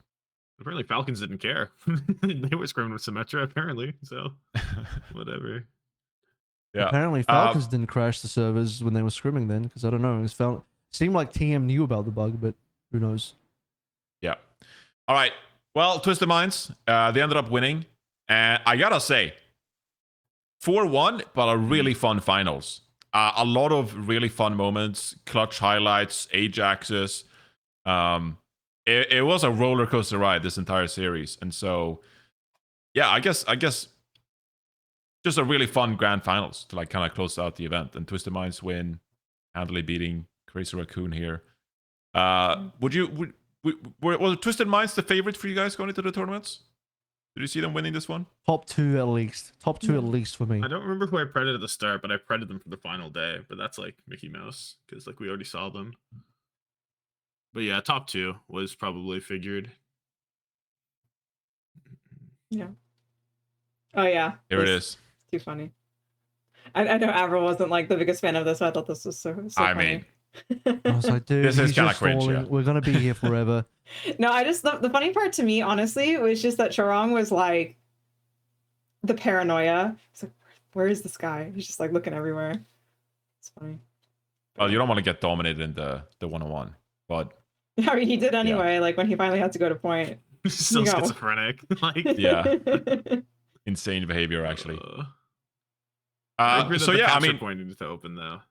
That Yeah, definitely we, had to be a thing. we can get into the match itself. We should probably talk about the fact that Jwoo was just playing out of his fucking mind this Unreal. tournament. Like actually a beast. Tracer primarily, just like making plays for his team.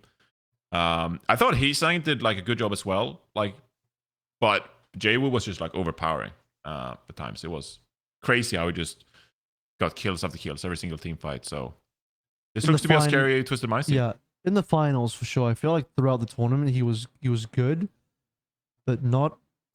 I wouldn't say he was a standout for the entire tournament until the finals.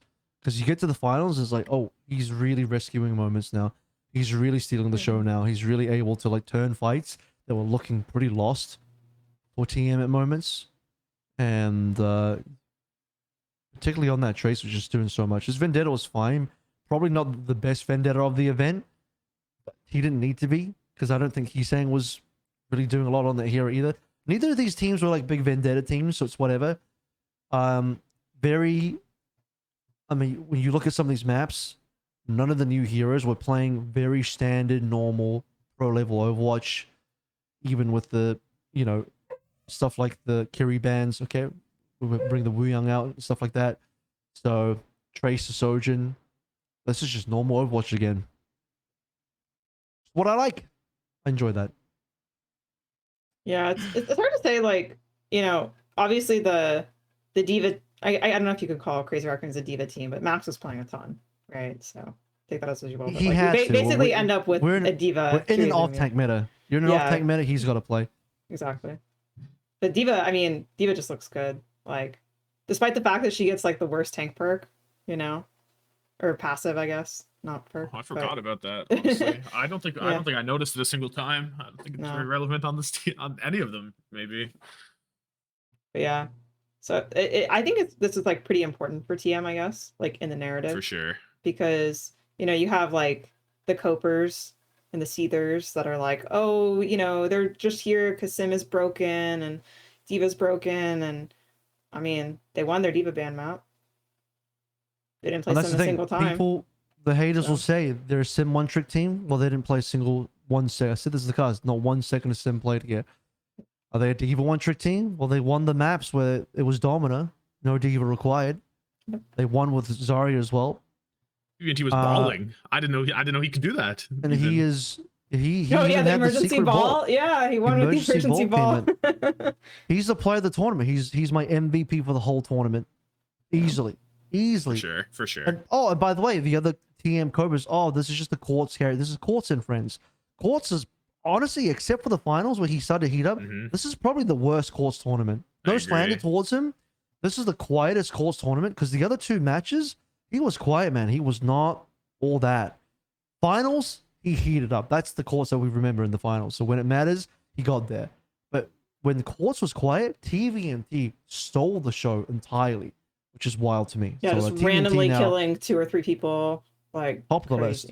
Yeah, Ziad ain't here to like show that he could be better. So TVNT is like, it's my time. Yeah, that Wrecking Ball swap on New Dunk City was hilarious. I saw a tweet. Absolutely dominate on the ball. I saw a tweet from Asher where he was like, okay, you can swap now. He's like, but I have mines. I'm going to stay. And they won. They eliminated T1 with that. So it's like, okay. Yeah. Dongax sitting on the benches crying. He's like, damn, I could have played ball. It could have been me. It's, I mean, yeah, like you said, it was really good for Twisted Mind Stonks because I just love the way like they continue to play with like positioning in space. Like I think we saw on this Blizzard World defense, like the way they push up into spawn, but like it's not only that like you push up and take the high ground, but actually like the way they protect it or like the way they rotate on Shambali, like the way they flip around the cart to keep it contested. Like I just think the rotations and the positioning is like really fun to watch between TVNT and the backline, and then you just have insane individual skill between Jaewoo and Quartz and just making plays. I feel like Simple played out of his mind too. Like it's I guess it's something you maybe don't notice, like maybe because he's like not sniping people across the map. But I felt like anytime somebody needed a Suzu, it was just always there. And they're always in the right place. Like I would see like, you know, he's saying blink onto Astro and he'd get him to like 1 HP and then suddenly I'd see some papers flying at him and he'd just get pocketed and live on like 5 HP. And he got kills. Yeah. He was also just in the kill feed a lot. Yeah. Honestly. So I think Simple played so well. I only remember one time where I saw him like rando die. Like I think he played super great. I think it's a good shout because like Funny Astro said, or Yeah, it was actually. yeah, Funny Astro said during our like interview with them like 2 months ago. It's just like simple. Last It's just year. like last year. It's just like the most insane flex support player, and like the only way Twisted Minds could make it work during the finals was because like how Simple play the game. And so like you don't see Simple a lot because He's simple. he's simple. He's play Yeah. support, but I think it's a good reminder just like how awesome Simple is. So Everyone was crazy. Funny Astro Yeah. with the boop 0.01 clutch on Shambali. Oh, I mean, that play was so good. Oh my they still gosh. lost the map, but just that play was just like wildly good. Everyone I was was good. screaming. I was screaming. That All was- oh 5 God. players popped off. Like there wasn't ever a moment where I'm like, man. Oh, I mean, Quartz had some quiet moments, but we'll stick to finals here. In the finals, all 5 players popped off, and it's like at that point you're like, yeah, this team just 100% deserves to win. There's like no weak spot. There's no weakness I'm seeing across the 5 members on TM. Everyone's playing 10 out of 10 in that grand finals. Unless Winston becomes like hard meta somehow, like I think it'll be tough. I think the only thing that like I noticed throughout the finals was that people started Ajaxing, like Chorong, he popped the rally. It wasn't a true Ajax. Like he had the rally on Blizzard World when he died there. Oh, there was I the guess one He a had on a month true ago. Palpatine. Ajax as well. Oh, and Palpatine. Okay, Oh, yeah, Xion yeah, was too. sick. But That was so TV&T cool. though. That was a TV&T outplay. True. Yeah. Right. But it felt like I was watching these maps unfold in the grand final, and I was like, please stop greeting with the sound barriers. Like, you don't need to have it picture perfect, because, like, Esperanza, I think Churon got one off with, like, 30 HP. On Shambali, Funny Astro had, like, 2 sound barriers where, like, TBNT dropped a mech, I think. One, they were, like, got grabbed, and he didn't get the sound barrier onto JWoo or something like that. And I'm like, please stop greeting the sound barrier. Like, just guarantee the value. It doesn't have to be picture perfect. But that was, like, the only thing where I was like, just please stop risking the Ajax. Because there were a lot of those. It felt like there were a lot of Ajaxes. I do throughout think the series. one that Astro had on, this is the one on Showwrong. This one was so cool. It's right I here. lost my mind seeing that. It was just Oh, such so a good good. play, man. TV&T read Choron like a book on that one. At that point, I was just like, dude, what can this guy not do? TV&T is just playing a perfect tournament. Not even the finals, the whole tournament. If you He's keep playing laughing. this clip, if you keep playing this clip, by the way, Courtson does I don't know if there's any more. Courtson does like an insane play at the In the end spawn. while they go towards the spawn as well. Yeah, Just it's, around the it's, world. it's, it's, the, it's Disgusting. the next clip actually that I listed there. He like kills like 4 people in their spawn. Yeah. it's Um, crazy. I they think full that, cap. They full cap the hardest push map as well. yeah, against- it's- Yeah. Anyway, yeah, sorry to keep interrupting you. No, it's crazy. I think Go on. the Astro Ajax though is kind of understandable. Like he was gonna You gotta die. click it. Oh, I forgot about this alt. I love her like her snap, you know.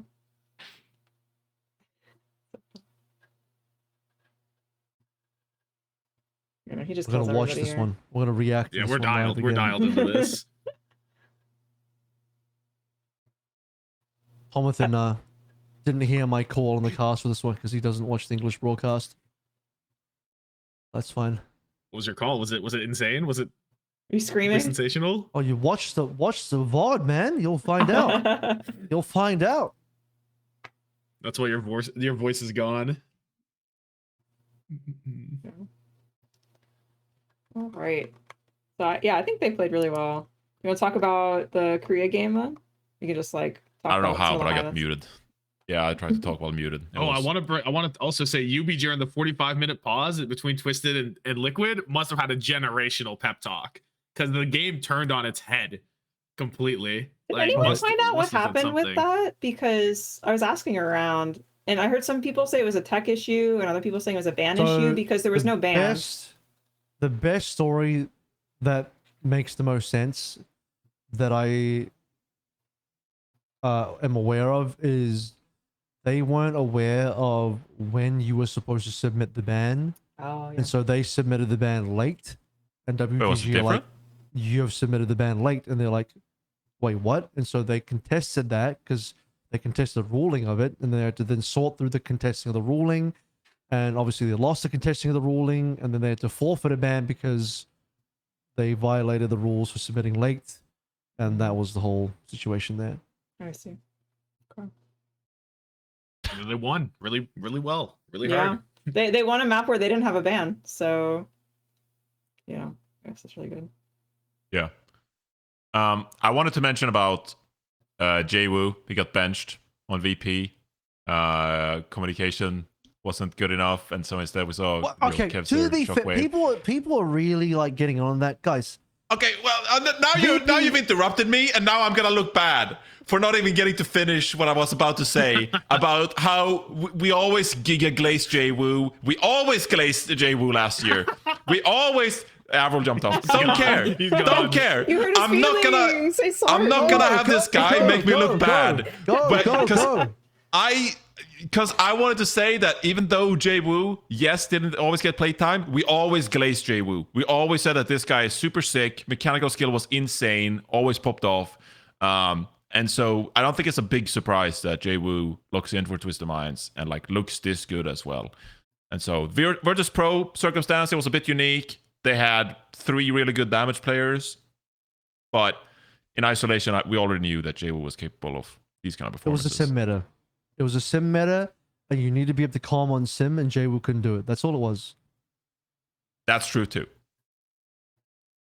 wasn't That's true because too. they thought he wasn't a good player. I'm defending Virtus Pro a little bit here because there's some Virtus Pro slander happening, and I don't think it's fair. You're in a sim meta, and the guy needs to be a good sim who knows how to calm, and like it just wasn't happening. So they played a bunch of times in scrims, and if it's costing them games, they got to make a roster move.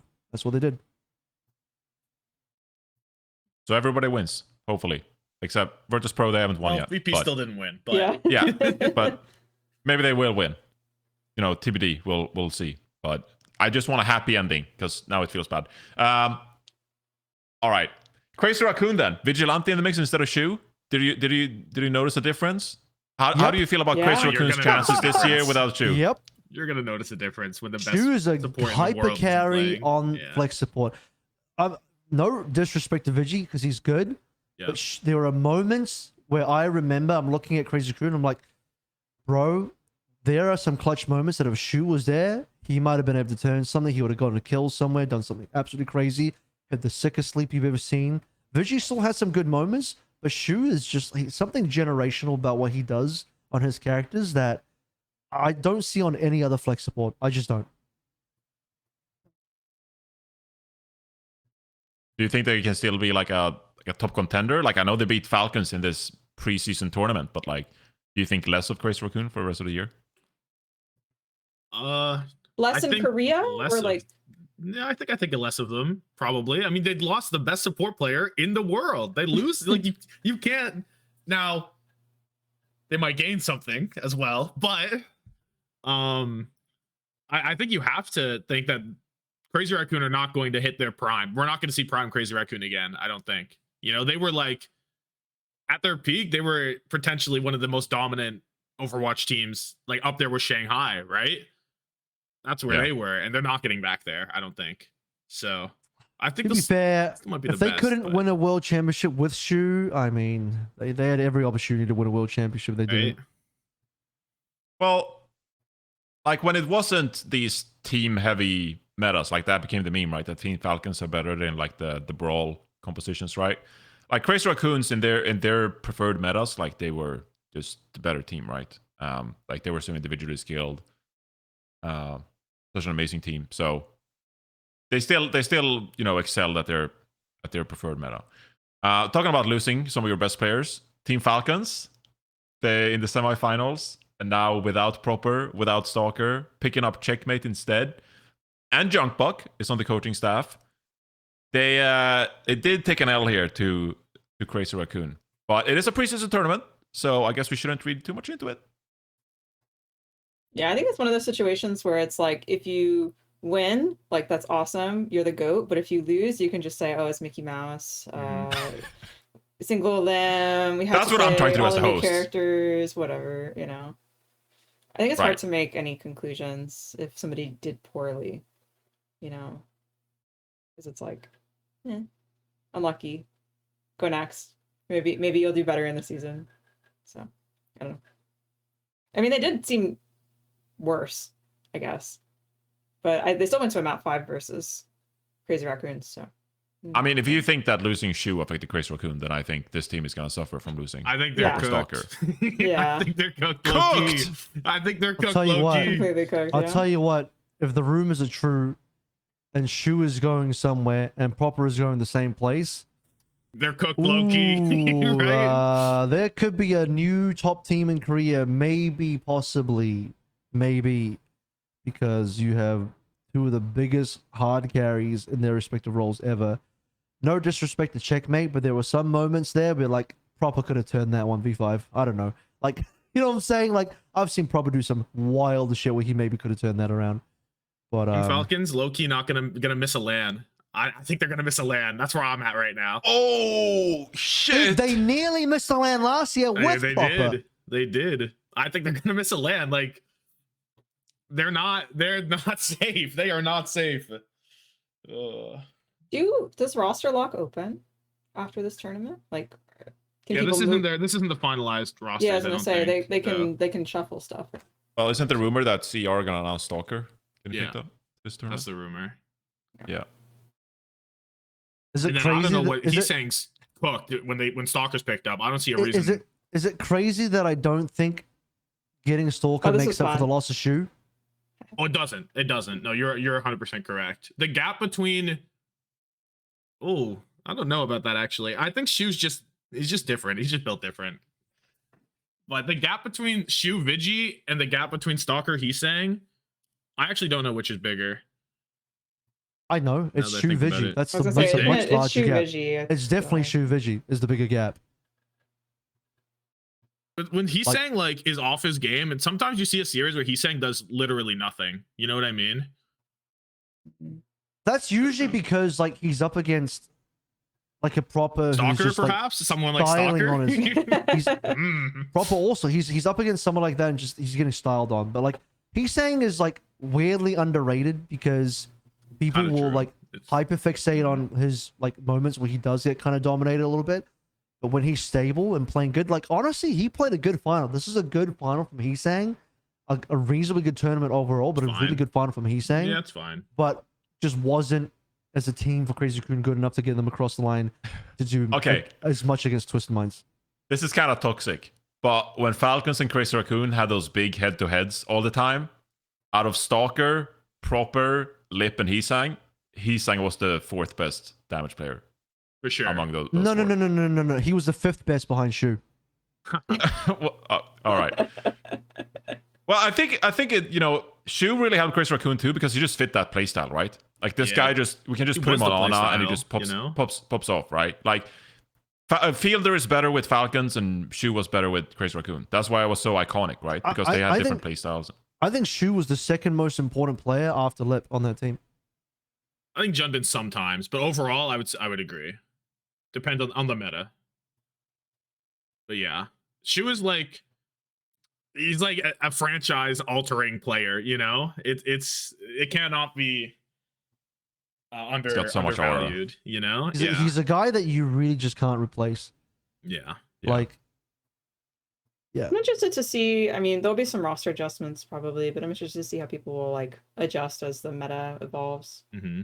So I don't want to sleep on Checkmate. Like we talked about Team Falcons though. Like I know mean- Checkmate is not on the caliber of Proper, but like I don't want to sleep on the guy either. Like this is an insane team. They got a great coaching staff, and like in the right meta, they could still be the best team in the world. I see someone who only performs when there's money on the line. Hanbin's past his prime. Someone's lost. I don't know. We haven't seen prime someone in some time, I feel like. And then I see Fielder Chio. Also, like they're doing fine. You know, I don't know. I'm like, maybe I'm just doomed on Falcons. I'm like low key sleeping on Checkmate too.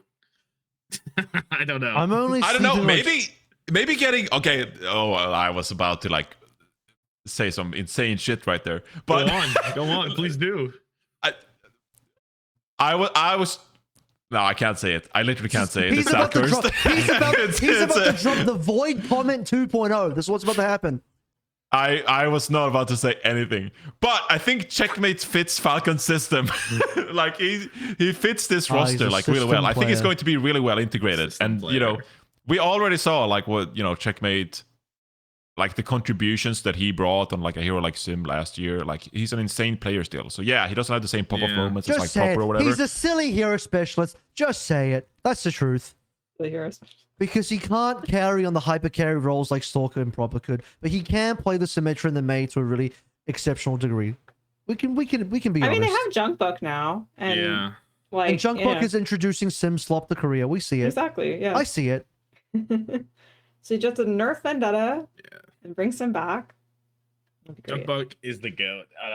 That is their saving grace. Junkbuck is the goat. I'll flame the rest of Falcons compared to what they were, but Junkbuck's just the goat. So he can do it. To be honest, he could do it. I suppose. I was going to ask the question if you'd rather want Proper or Junkbuck on your team. You can only pick one. Ooh. Junkbuck as your head coach, or you get Proper on the Shit. roster.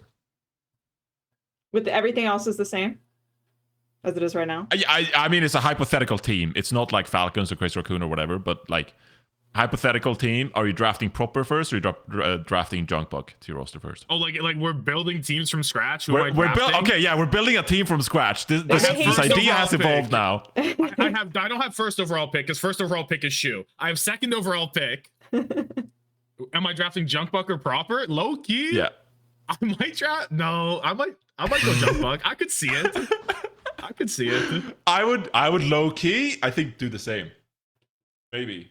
I It think depends on how Strategic- many people are in the draft. I guess if it's like all the partner teams, your flex DPS is gonna be like Heesang level. No, I guess that's okay. it's no. There's a lot of good flex DPSs. I think it's strategically better to get Junkbuck because he'll build the correct team. Yeah, I think that's true. I think I agree. Yeah, it's the better move to make. Okay, so what we've established is that Falcons are better off because they added Junkbuck, even though they lost Proper. Different, not That's why I true. asked. Maybe. Is this true? No, I don't think that's true though. I don't think that's true though. There's something wrong with He's that. trying to There's something trap you. wrong He's trying to with that, trap you. right? No, but I something's can off tell you with what's that. wrong. I I swear can tell you something's what's off wrong. with that. The thing that's wrong is that Falcons used to have both. Didn't they win with both? Yeah, they won with both, right? Exactly. Yeah, so they could have just lived happily ever after, but instead they had to do the fucking ego thing, and I don't know. Well, we'll see what happens. All right, let's move on here because we still have some teams to talk about. Team Liquid reverse swept by Twisted Minds. They had a better roster- game versus TM than Crazy did? Raccoon did. True. Dude, they looked crazy the first two maps. You're like, oh my god, like they picked up these new heroes. They look amazing. Infected's picking up the Domina. Vega was popping off on Legion Tower, just like crazy Jetpack Cat. Just Yeah, like, he had a 3 or 4K yeah. on Lijiang. And the Like- next map too, he had like Lucio. he was over 10 for 10 final blows on Lucio. He was unbelievable on Yeah. that map as well. Yeah, the Danny did an interview with OWTV, and he was asked like, "What the fuck happened?" Right, and his basically, and his assessment was that they played the Zarya Vendetta, I think, against the Diva Vendetta. Yeah, on And they were Ike, just yeah. like they were just on Zera perma, right? That was his assessment. Is that they played the matchup wrong based on how the enemy team was reacting to their turn. Like they would like bubble Zera in, and then he would just get jumped basically. And so, like the assessment was to play slower. Ike then- defense was not fun. Yeah, that they got super rolled on the defense the first round, and then on Havana. Wait, Havana was the 4th or the 5th map? Havana was the Or yeah. Yeah, because then the last one was Colosseo, right? And they Yeah. attacked first, playing like the Sigma Brig. Yeah, they banned Kiri. Lucio. Yeah. Yeah, and Twisted Minds went double flex, playing the Juno Kiri. Took like wide angles. Team Liquid had like a really tough time dealing with all the angles. Their Sigma Brig. So They played Ana too. looked They pretty rough. played Ana Sigma Brig. I felt like it was yeah, unexpected. they're on defense, I think, right? Yeah. I just Yeah. remember thinking that the Ana was an interesting choice. I think the It Ana did was there for seem like- Zera's Genji. Is what I Yeah. remember that was. They were trying to go with like Nanoblade or like Nade plus Dash or something. I think this Tree was also on Soj, so they were playing Nano Clock, Nano Blade potentials. Was what I remember. Yeah, they looked really good on these new heroes, and you're like, oh my god, like you said earlier, like they took 2 maps of the eventual champions, so like they had a better performance against Twisted Minds than Crazy Raccoon did, right? And not So- even just 2 maps, convincingly 2 maps. Yeah, no, it was dominant. Because Crazy Raccoon's one map was like a dogfight. That was not a convincing map. It was a the super dogfight Shambali. map. Yeah. So yeah, this team really impressed me, but it really felt like it went downhill when Infected was forced to start playing like the Zarya comp.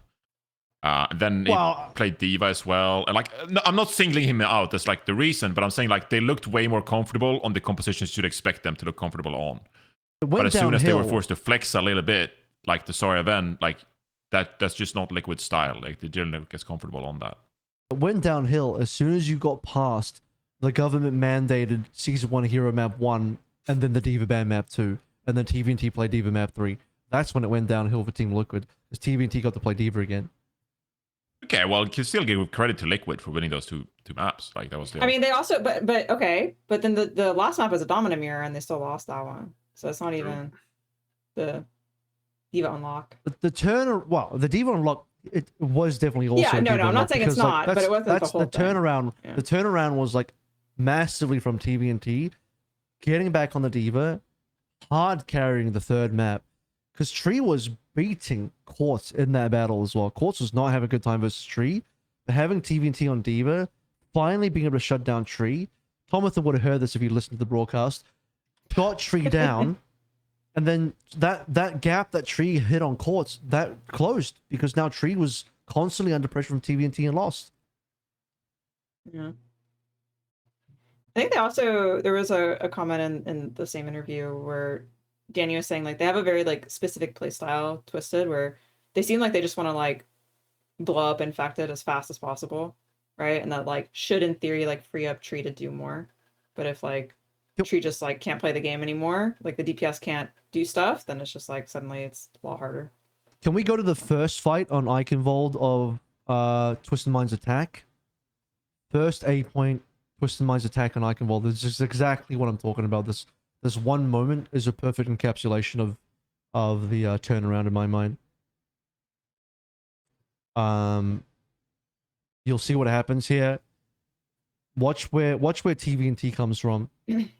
So, Tree is the target. TVNT's hard flanking around the map. Notice that they sacrifice Funny Astro here, and now boom, lands on top of Tree. Happy to sacrifice Funny Astro for the fact that TVNT can just drop on top of Tree and get that opening kill. Because this is what they've been trying to do all game, but you can't do that without a fast hero like Diva. Because like on, what was he playing map 2 against, Zarya or something? It was so hard for TVNT to put any pressure onto Tree, and Tree was just gapping Quartz. I didn't even realize that he did that flank. Like didn't clock it at the time. It's crazy. That's exactly what I was thinking. It was like, dude, Tree's the problem, and TVT could shut him down so fast if he just goes Diva, and boom, fight one map. As soon as he gets to play Diva, first fight, beelines for him and gets him straight away. Then I think on map 5, if I remember correctly, like Jwoo had like an insane performance on the Tracer again. I was cleaning up a lot of those fights that I think made a difference. I think he clutched up one fight on Colosseo where he ended up capping the bot afterward. He got like a 2k in the backline or something. And then, of course, followed up with a couple of plays there. But it was a really close series, and then Jwoo just like came out clutch in the end, and they ended up winning the series there. But I guess I still want to leave this series still praising Liquid, just like you made it close against Twisted Minds. Like, I want to feel good about this team heading into the actual regular season. So, Question. Yeah. How do you guys think It's allowed. Team Liquid versus Crazy Raccoon would have went? I think I'd probably say CR. Like, sorry. I know Liquid got 2 maps against Twisted Minds, but that's a leap. I'm not willing to say they'd win against Crazy Raccoon because they got 2 maps. I probably would have predded Crazy Raccoon if that's a game that happened. But I would have predded Liquid over Falcons probably. Because I wish there was a bronze medal game. Would have been really cool to watch. But like you can't fit it all, right? But It's a Mickey Mouse match and a Mickey Mouse sad tournament. about. Yeah, I have Almost to a third. Yeah. Ray, do you think Crazy Raccoon would have won that? I was thinking like what the matchups would look like if it would just end up being another like Diva Lucio Kiri. Because if it's just another, if it like Max is playing majority of the maps, you know, and it's like it's just going to be the same thing. I'm not sure, but I think they're forced to take maybe the, I don't know, maybe Infected in the Winston mirror also, maybe. I'm not sure. So yeah, I probably would put Crazy Raccoons above, but I agree. I think they could probably beat Falcons for sure. I really think they could have won this game, the Twisted game, but their momentum got hard stopped. Am I wild to think that TL might be able to beat Crazy Raccoon? Am I the only one I that don't like? think so. not. No, that's why I was like thinking like, do they win the matchup? I don't know the meta well enough to like do all the drafts in my head. Like, I don't know how strong Domina actually is. You know, like how much could they win in that matchup? Like, if the diva is open, does she just get farmed? Right? Like, can we play Sig? Does the Sig just get farmed? You know, like if Infected has a good tank that he can hold his own on, like I think they could win. I think like 60-40 Crazy Raccoon is what I'm thinking right now. Because I think they Something could like have won this game, like for sure. So I think the likelihood they could beat Raccoons is pretty good. I couldn't call it one way or the other. It would be a really close game in my opinion. But I think it would look good. It's nice to see an NA team that is sticking mostly together. I feel like every season, I think they just added one person. Apparently. I mean, they were I don't know the if that's announced yet. But they yeah. were the best NA team at the end of the last year. I mean, there's not much they could really change unless they Yeah. want to do imports. So, yeah, I guess Team Liquid, they're announcing proper soon, right? Yeah, for sure. Stalker. We're putting Stalker in. Yeah. Yeah, bring them both. They got 2 slots. Yeah. Yeah, I mean, Yeah. this was always the project, right? They announced it last year too. They just like wanted to build with a young core, and this is so obviously like the young North American core, right? Like we always talked about these guys as like having huge potential. Infected 3-0. So Vega, don't want to leave anyone out. For Paul, 2026 is the year of Vega. It's the year of Vega. Year of Vega. I see it so Did clearly. Vega Ajax this tournament? I don't think he did. So I don't think he did. improvement. Let's go. I think missing the So, yeah. Catald is whatever. Okay. it feels like Liquid's plan is coming together. So hopefully this needs to be the year. Yeah, it's People will focus so hard on Vega Ajaxing that everyone's gonna forget about the Chorong Ajax on Coliseum within 2 days. You know? Yeah, but Vega kind of made a habit out of it. And then, like, he got in his own head. And then every time Vega's a Sunbear in a game, you're like, oh, God, is he going to do it? It became a thing. Like, it just happened so many times. I It's just not remember Vega's fault. It's not I our mean, fault. Like, it's just, that's just the Violent has world, the done it world so is. many times now. Violent's allowed. Violent Violence too, has done it so yes. many times now that it's actually part of his charm. It's like bad when he doesn't do it. It's like, oh man, he did an Ajax. I need to get a refund. I was here to see an Ajax. So yeah. I was gonna type Ajax in the chat. No.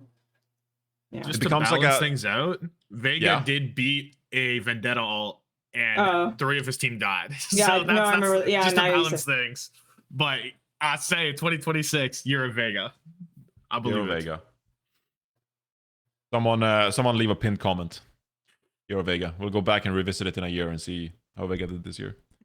All right, where do you want to go next? Do you want to talk about Weibo Gaming?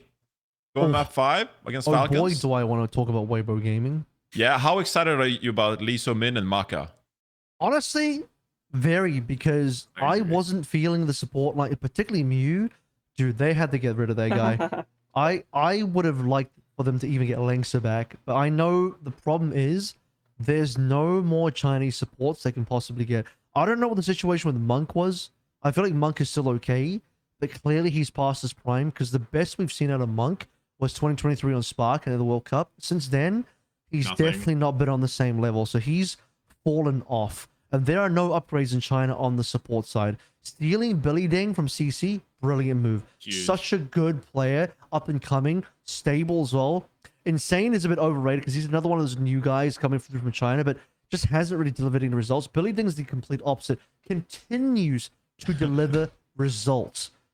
Amazing pick. This is exactly what they need, because Gushrey has been trying to expand his hero pool, but sometimes you just got to admit, like, yeah, we got to get a real off-tank player. It is what it is. Sometimes You the just gotta dog is be- old and he will not learn a new trick. Sometimes it is what it is, you know? You just got to get some new young cat out there that can play some Diva Zarya slop for you, because that's the current meta, and that's how it be. But I'll tell you which dogs can learn new tricks. Holy shit, Leave on Vendetta might have been the best Vendetta of the tournament. He did a great Yeah, job. Yeah. that was pretty nasty. He I'm was also- pretty crazy with it. I'm a big fan of Lisu, man. I think that guy's crazy. So I hope that Crazy.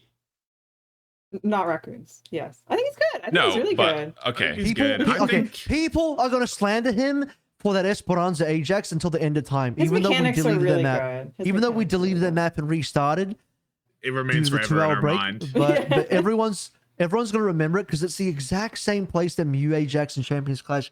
Oh, it hurts so much every time that map. A Lucio on Weibo Gaming Ajax against Falcons to lose. Like, come on, how? Oh right, I forgot about that. That was so important. Yeah.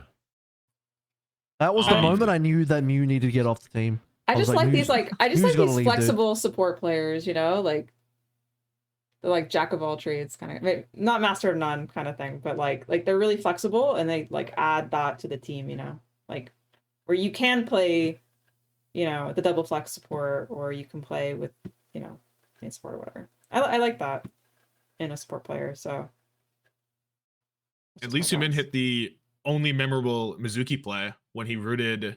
I think it was Chio. I think he Oh. rooted Chio in his ult and dropped him off the map. No, Or he drop, dropped no, off the drop guy he was the carrying. tank. What was it? Dropped off Hanbin. Dropped Hanbin off the yeah, map. yeah, yeah. Oh yeah, he was carrying Hanbin and then he It dropped. was on Lee Zhang. It was on Lee Zhang. Yeah, I thought it was on Ilios. Was it? Oh, it was Ilios. No, you're right. It was on Ilios. Ilios. Yeah, but that's the only Mizuki play I remember from the entire tournament, and it's Lee Min, so he's got to be the goat.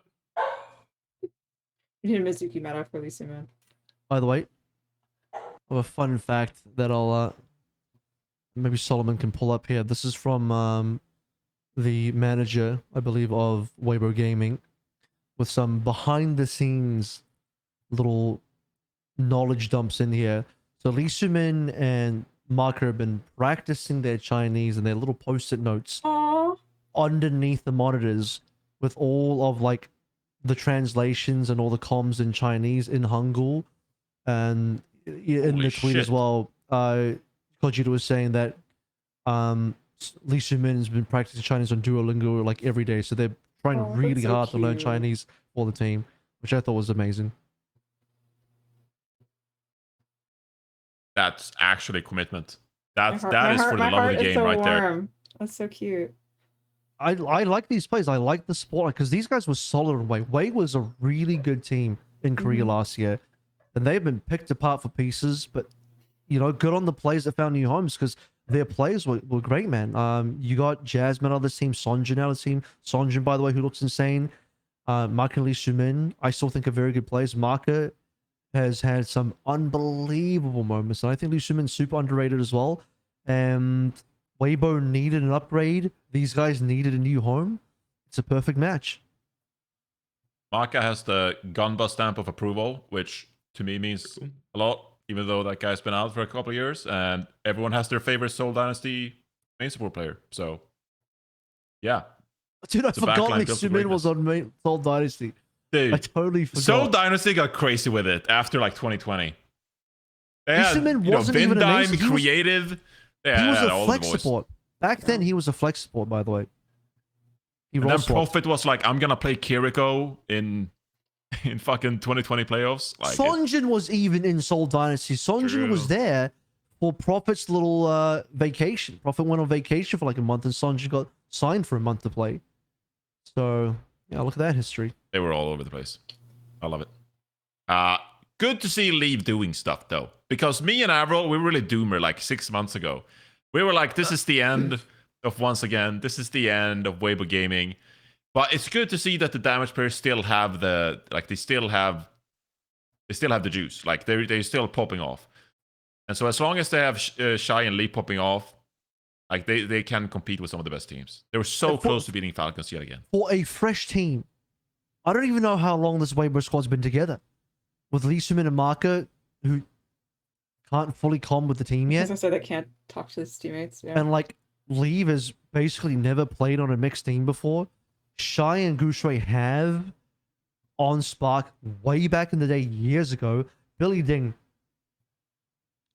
Don't think CC had any mixed members. Rock did, but Billy Ding was not on their team. So I don't think Billy Ding's had experience on a mixed roster either. So this is oh my god, we have to play that in slow motion. But yeah, for a fresh roster to already take Falcons to 5, Holy shit, is Weibo back? I can't wait to see what Weibo does in the future, man. Holy shit, it's Weibo Gaming back. You said that, and I was like, wait, are we actually back? Like, let's. I think I'm a little bit more cautious than you, but I just want to see good Winston said we're things. I back. feel like we saw some If good Winston things. says we're back, we're back. Okay, all right. Look, I just want to see Shy and Lee pop off for another year. That makes I'm me worried happy. about Shy. Shy was a competitively, little to be quiet. honest. Shy was a Yeah, little quiet. I'm not gonna lie. I'm very worried about Shy, but Leave- looks like he leave. has it on his characters. How, that he's- old, Leave how was old on is Demon Time. How old is Shy? Is he, Oh, up he there? was a rookie in what, season 3? Season 4? I don't know how old he is. Oh my days. 2002. He can't be washed yet. 23. He's 23. Oh, Yeah, it's washed. yeah, it's He's over. 23, turning 24 this year. Yeah, he's Just pack it up. If you're older than Dude, 22, okay, just like, Fearless give up. was It's not- Fearless was winning shit at like 26. Yeah, but he's not playing hit scan. he's not a hit scan. He's on Winston. He's on Winston, bro. You need to get some. You need to get some like cracked out 17-year-old that's like dominating ladder. Like How old is Bring in Lip? pineapple. How old is Lip? Lip is different. Lip is different. Isn't he also Okay, Like all 23? right, buddy. 24? oh, he's older. Oh no. It's washed. That's why he's retiring. Lip soon. is like the Exactly. exception though. Like, and so is like Shu. Like if you're truly like generational, you're different. You don't slow down. You know, You're too you don't old slow down. unless you're on this list of people. Legit. You have to prove it. Shy, he's been downhill since. Go to Merit's page right now. Go to for a Merit's while. page right now. Yeah. Merit's not that old, right? Well, you're about to find out. I Well, mean, then I know what- he didn't come in at 18. Well, we also argued earlier in the pod that they're not making LAN. So I did say they're gonna miss it. I'm going to Yeah. Merit's page right now. I'm doing it. 23. Oh god. Same age as Shy. Oh, waiting on the next Shy's been generation. doing it Guys. longer though. Where is on you mentally? No, it wears on you Dude, mentally. Thomason's got the fucking odometer. He's checking the mileage on these players. He's He's been like, doing it Marshall, forever. guys, Shy's been 24 on is the not road a that bit old, more. guys. Calm down. It's okay. Kellex made a fast at 30. That's what Lucy can do for you. See? True. Dude, Don't Marshall believe was still playing Baker's at like 28, 79 right? years So- old. Faker's generation. He's beyond generational though. He does. Faker is. Here's the goal. No comparison. Here's the goal of Shy, these boys. Faker. All right. LeBron's Speaking of still playing Faker, at 41. Let's come on. Let's be Stop real. bringing up Just keep- generational players though. You can't do this. Shy's not LeBron. Shy is not LeBron. You wanna talk, let's you talk wanna about. VP? No, I want to talk about T1 first. Oh, T1. Um, obviously lost. Well, they suck. Let's Vigi move on. Viper. Let's go to VP. Got No, I'm Blizz. kidding. Okay. All right. We I'm don't need to kidding. talk about it. Hey, Proud kidding, had I'm a couple of kidding, good I'm kidding. overclocks from Blizzard World. kidding. Great stuff. Moving on to the next team. I'm kidding. Okay. All They, right. they lost the TVNT ball. Not to diss TVNT or anything, but gold. So they kind of lost their thing with being able to play super tons of different comps, and now they got Bliss. By the way, feels can we bad, just say or- biggest scrim team in the world? Question mark. What were their scrim record? What were their stocks in the tracker? Was it like I mean, They're Peps number was one. They up were there. number one ranked. They were number one Number ranked in one. scrims. Why did they load in Dong Hack for the map 1 on Domina? Why? In what world is Dong Hack the dominant player over Jasmine? By the way, because he wasn't later. Because later they played Jasmine on Domina, didn't they? I actually don't understand what's going on there. Brother, Junkbug did the same shit with someone on map 5. We'll never know. We will never know. Something's going on in there. These Korean coaches are wilding out. I don't know what's going on. Yeah, I can't answer the question. It's a good question. Nobody knows.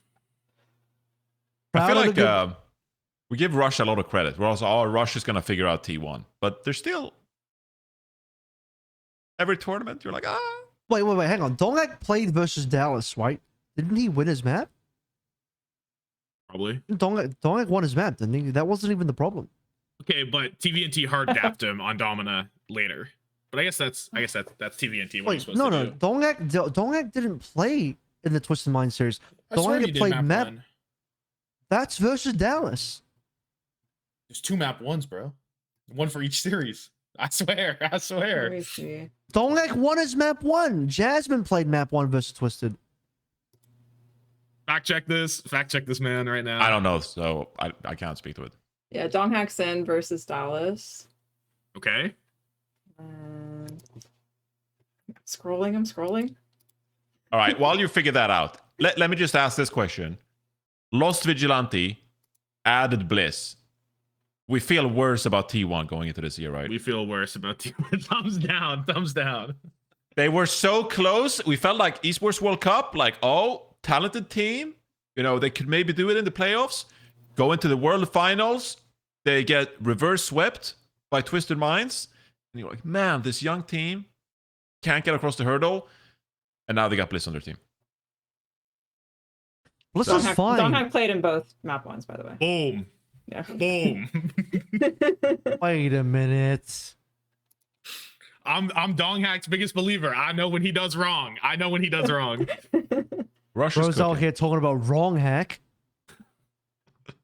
I don't know what they're up to over there, but let's see what T1 got. Maybe it'll be the fourth best team in Korea this year. I'm hopeful for VP to do well. All right, let's talk about VP then, because their roster is sick. Okay, well, hang on. Let's clean up this discussion on T1. I tried to talk about T1 for 10 minutes, and I'm y'all are also not giving me trying to talk about anything. T1. But now we've landed in the Donghak map 1 discourse, so it's like, okay. Yeah, and I'm asking you to move on from the Donghak Domina discourse, please. Talk about Blissey. I'm trying to talk Blissey. about I don't want to Proud talk and about Zest, Blissey. who were the shining stars of this team. Proud played super well, looked better than Quartz at various times in that matchup. Zest, maybe the second best of the Vendettas we saw after leave, in my opinion at least. This was really good. Zest was crazy on the Vendetta, so good. And then there's the rest of the team.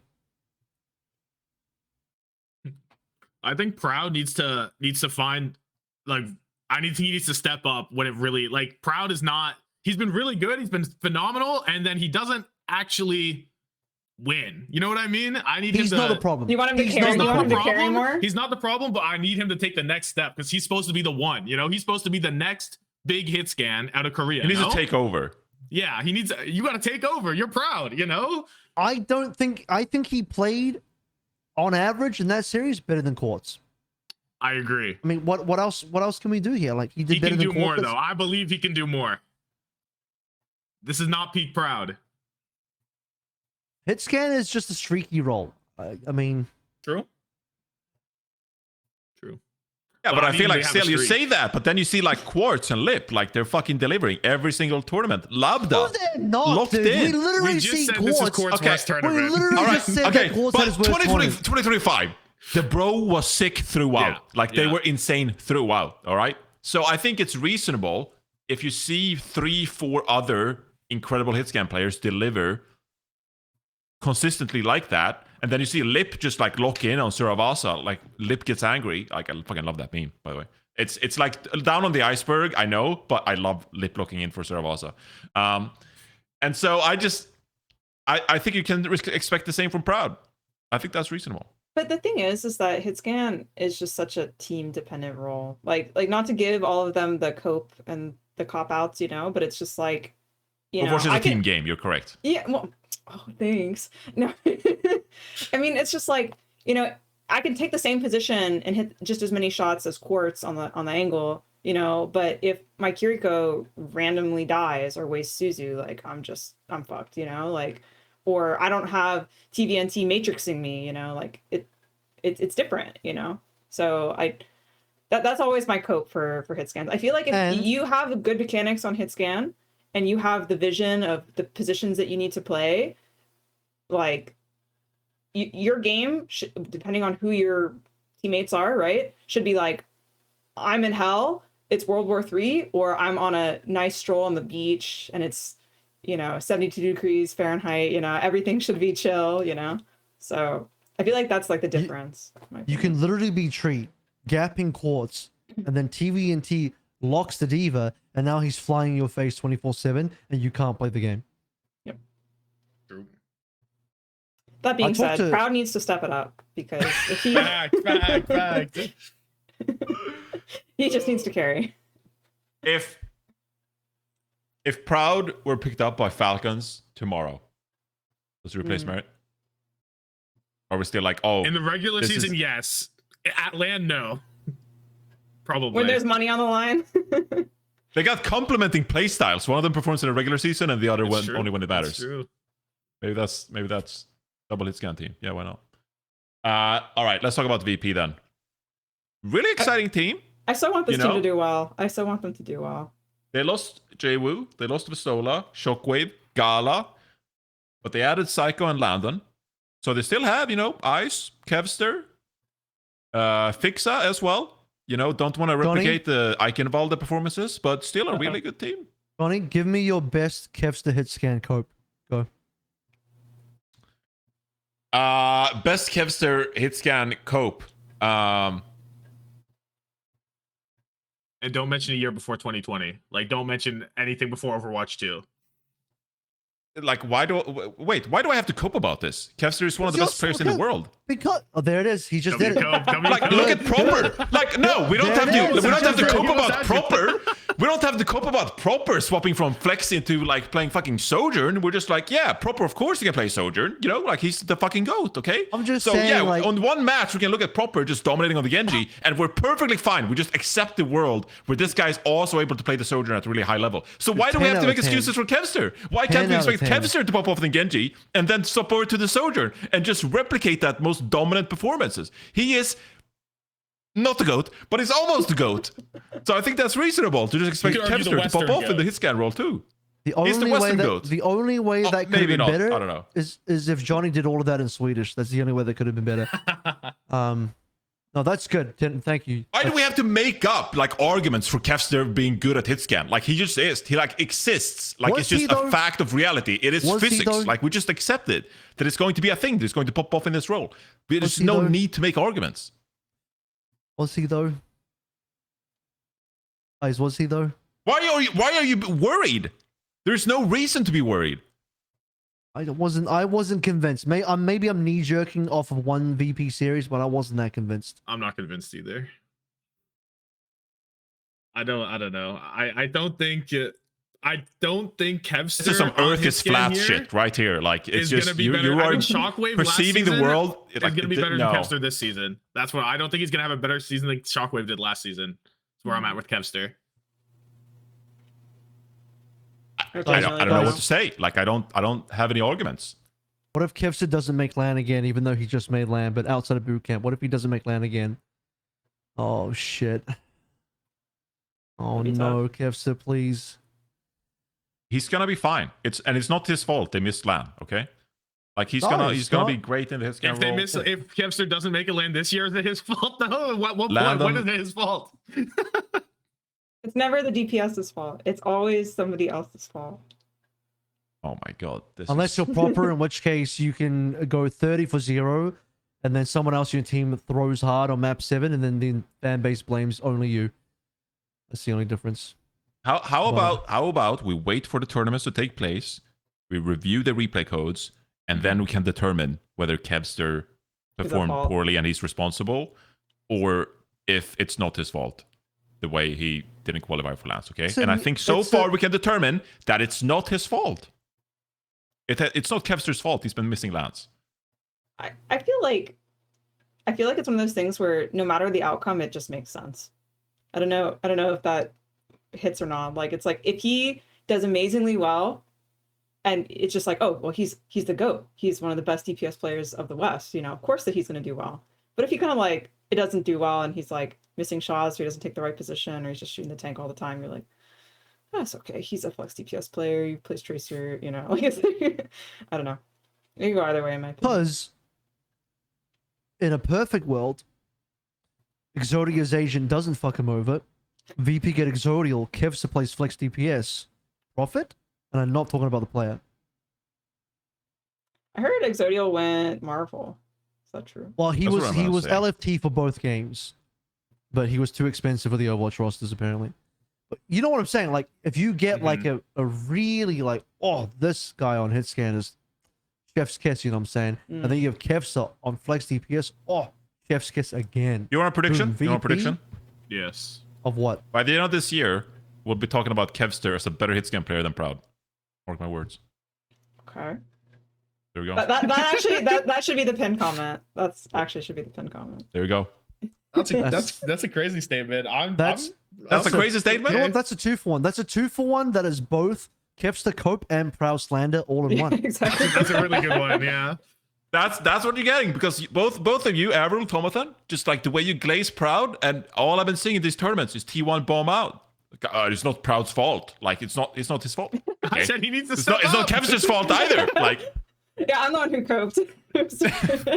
you're applying the same concepts to Proud as you're doing to Kevster, but I mean, no, Tomathan it's like the opposite thing. Proud needs to step up. I mean, So I don't think Tomathan's giving Proud a pass. I'm actually sticking with that, by the way. I'm sticking with that Proud. That by the end of the year, Kevster will be a better hit scan than Proud. You know what? So, This is the new Void comment. He's doing it. Johnny's doing the Void 2.0 right now. This is how you rage bait interaction in the comments. It's good. no, I think okay. Now, if we go full like meta when it comes to like making predictions, that is genuinely a good prediction, though. I'm not saying it's like whether it's correct or wrong. That's actually a prediction that is interesting to follow for the rest of the year. Yes. Yes, It's okay, an interesting prediction. Yes. Because Yes. it's I'll give you like that. I'll give you that. it's divisive, you could say, and there's lots of cope. There's lots of hope. Lots Got of it all. seething. wrapped And it's into not one. rage baiting. Hope seethe. Yeah, exactly. Well, So what I'm saying much is- of opinion making in Overwatch is just like rage bait. This is not rage bait. It's like a genuinely good prediction. And All so I'm saying, Okay. I think I'll be right. Okay. all I'm saying is that Kevster is amazing with the flex DPS, and that's where he should be. That's all I'm saying.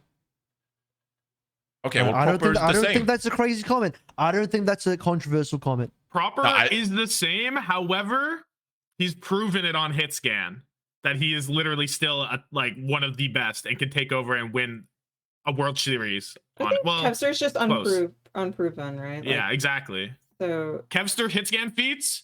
There's nothing on the paper. There's literally nothing on the paper since Overwatch 2. That's Okay. Sojourn. Let me reframe this conversation then, because we left the World Finals and all the flex DPS players were crying. They're like, this role sucks ass. Like, you can't have an impact. And this kind of sucks to say now when I realized that Jay Wu popped off on Tracer in the finals and just like dominated and had a great time. But it seems that the recent trend has been that the hit scan role has more impact than the flex DPS role. And so putting your best player to have the most possible impact in the hit scan role and compete with the Quartz, the Love, the Lip. Maybe that's actually how Kevster like instead of playing wide receiver, he's playing fucking quarterback. Like, you have more impact in the game by playing the role that has more impact on the game, right? So maybe that's the better way to. So like, yes, Kevster is an awesome at flex DPS, but maybe he actually has more impact throughout his career playing hit scan if he can live up to it. I don't know if I'm making sense, but I think he's proven on flex DPS, and in my opinion, flex DPS carries harder than hit scan because hit scan is way more susceptible to being hard targeted and shut down. Hit scan is like the most difficult role in terms of you are going to get dived all the times. You are always number one priority to get killed.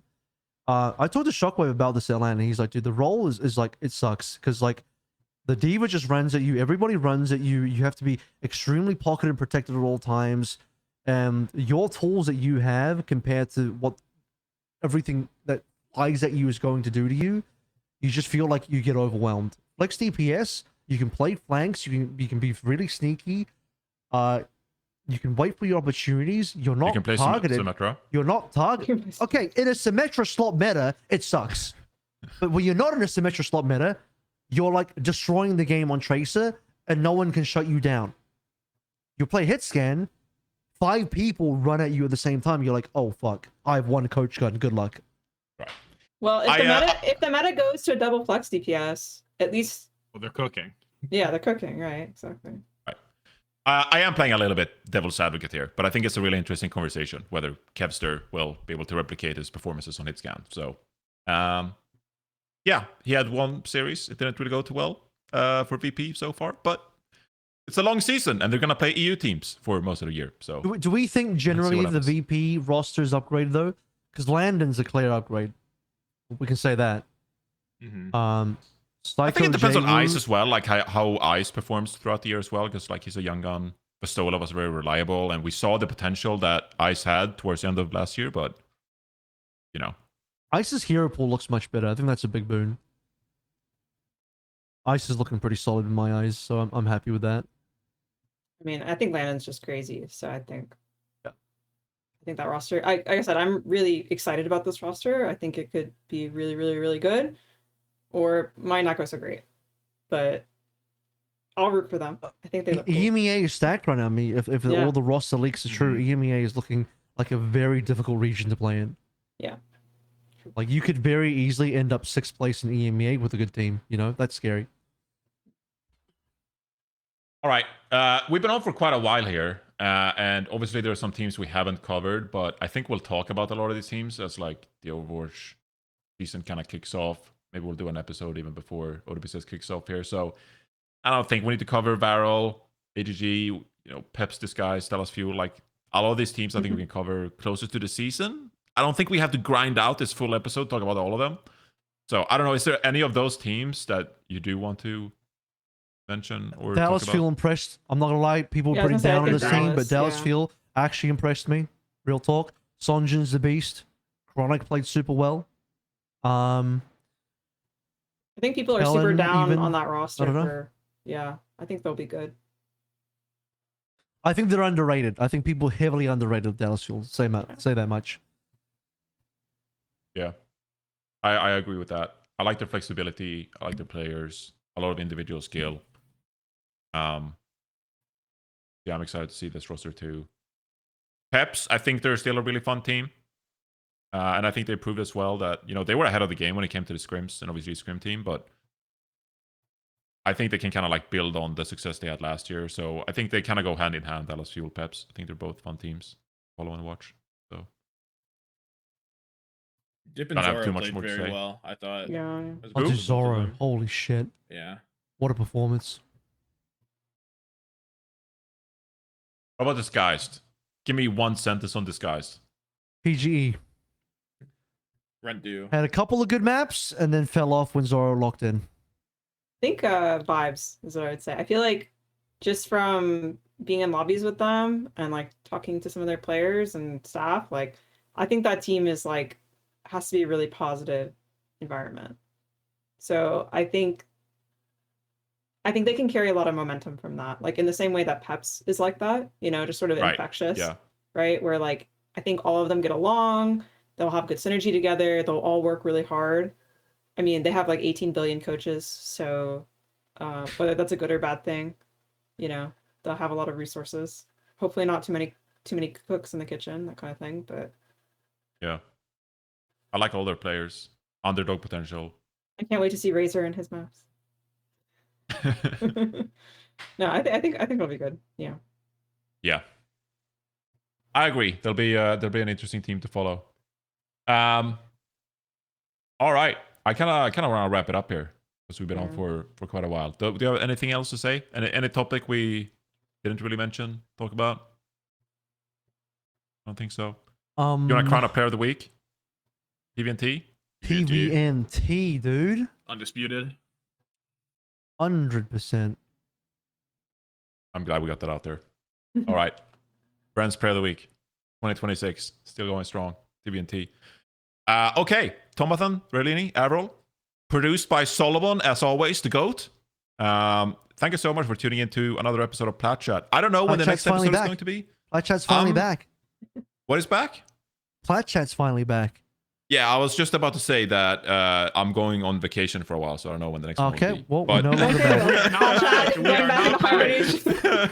we are not back on a weekly basis. Okay, we're gone so again. We'll God. see when the next one is. But yeah, I'm going away for a little bit, so we'll have to see. But here it was an episode for you guys. Hope you enjoyed it. Take care, everybody. Goodbye.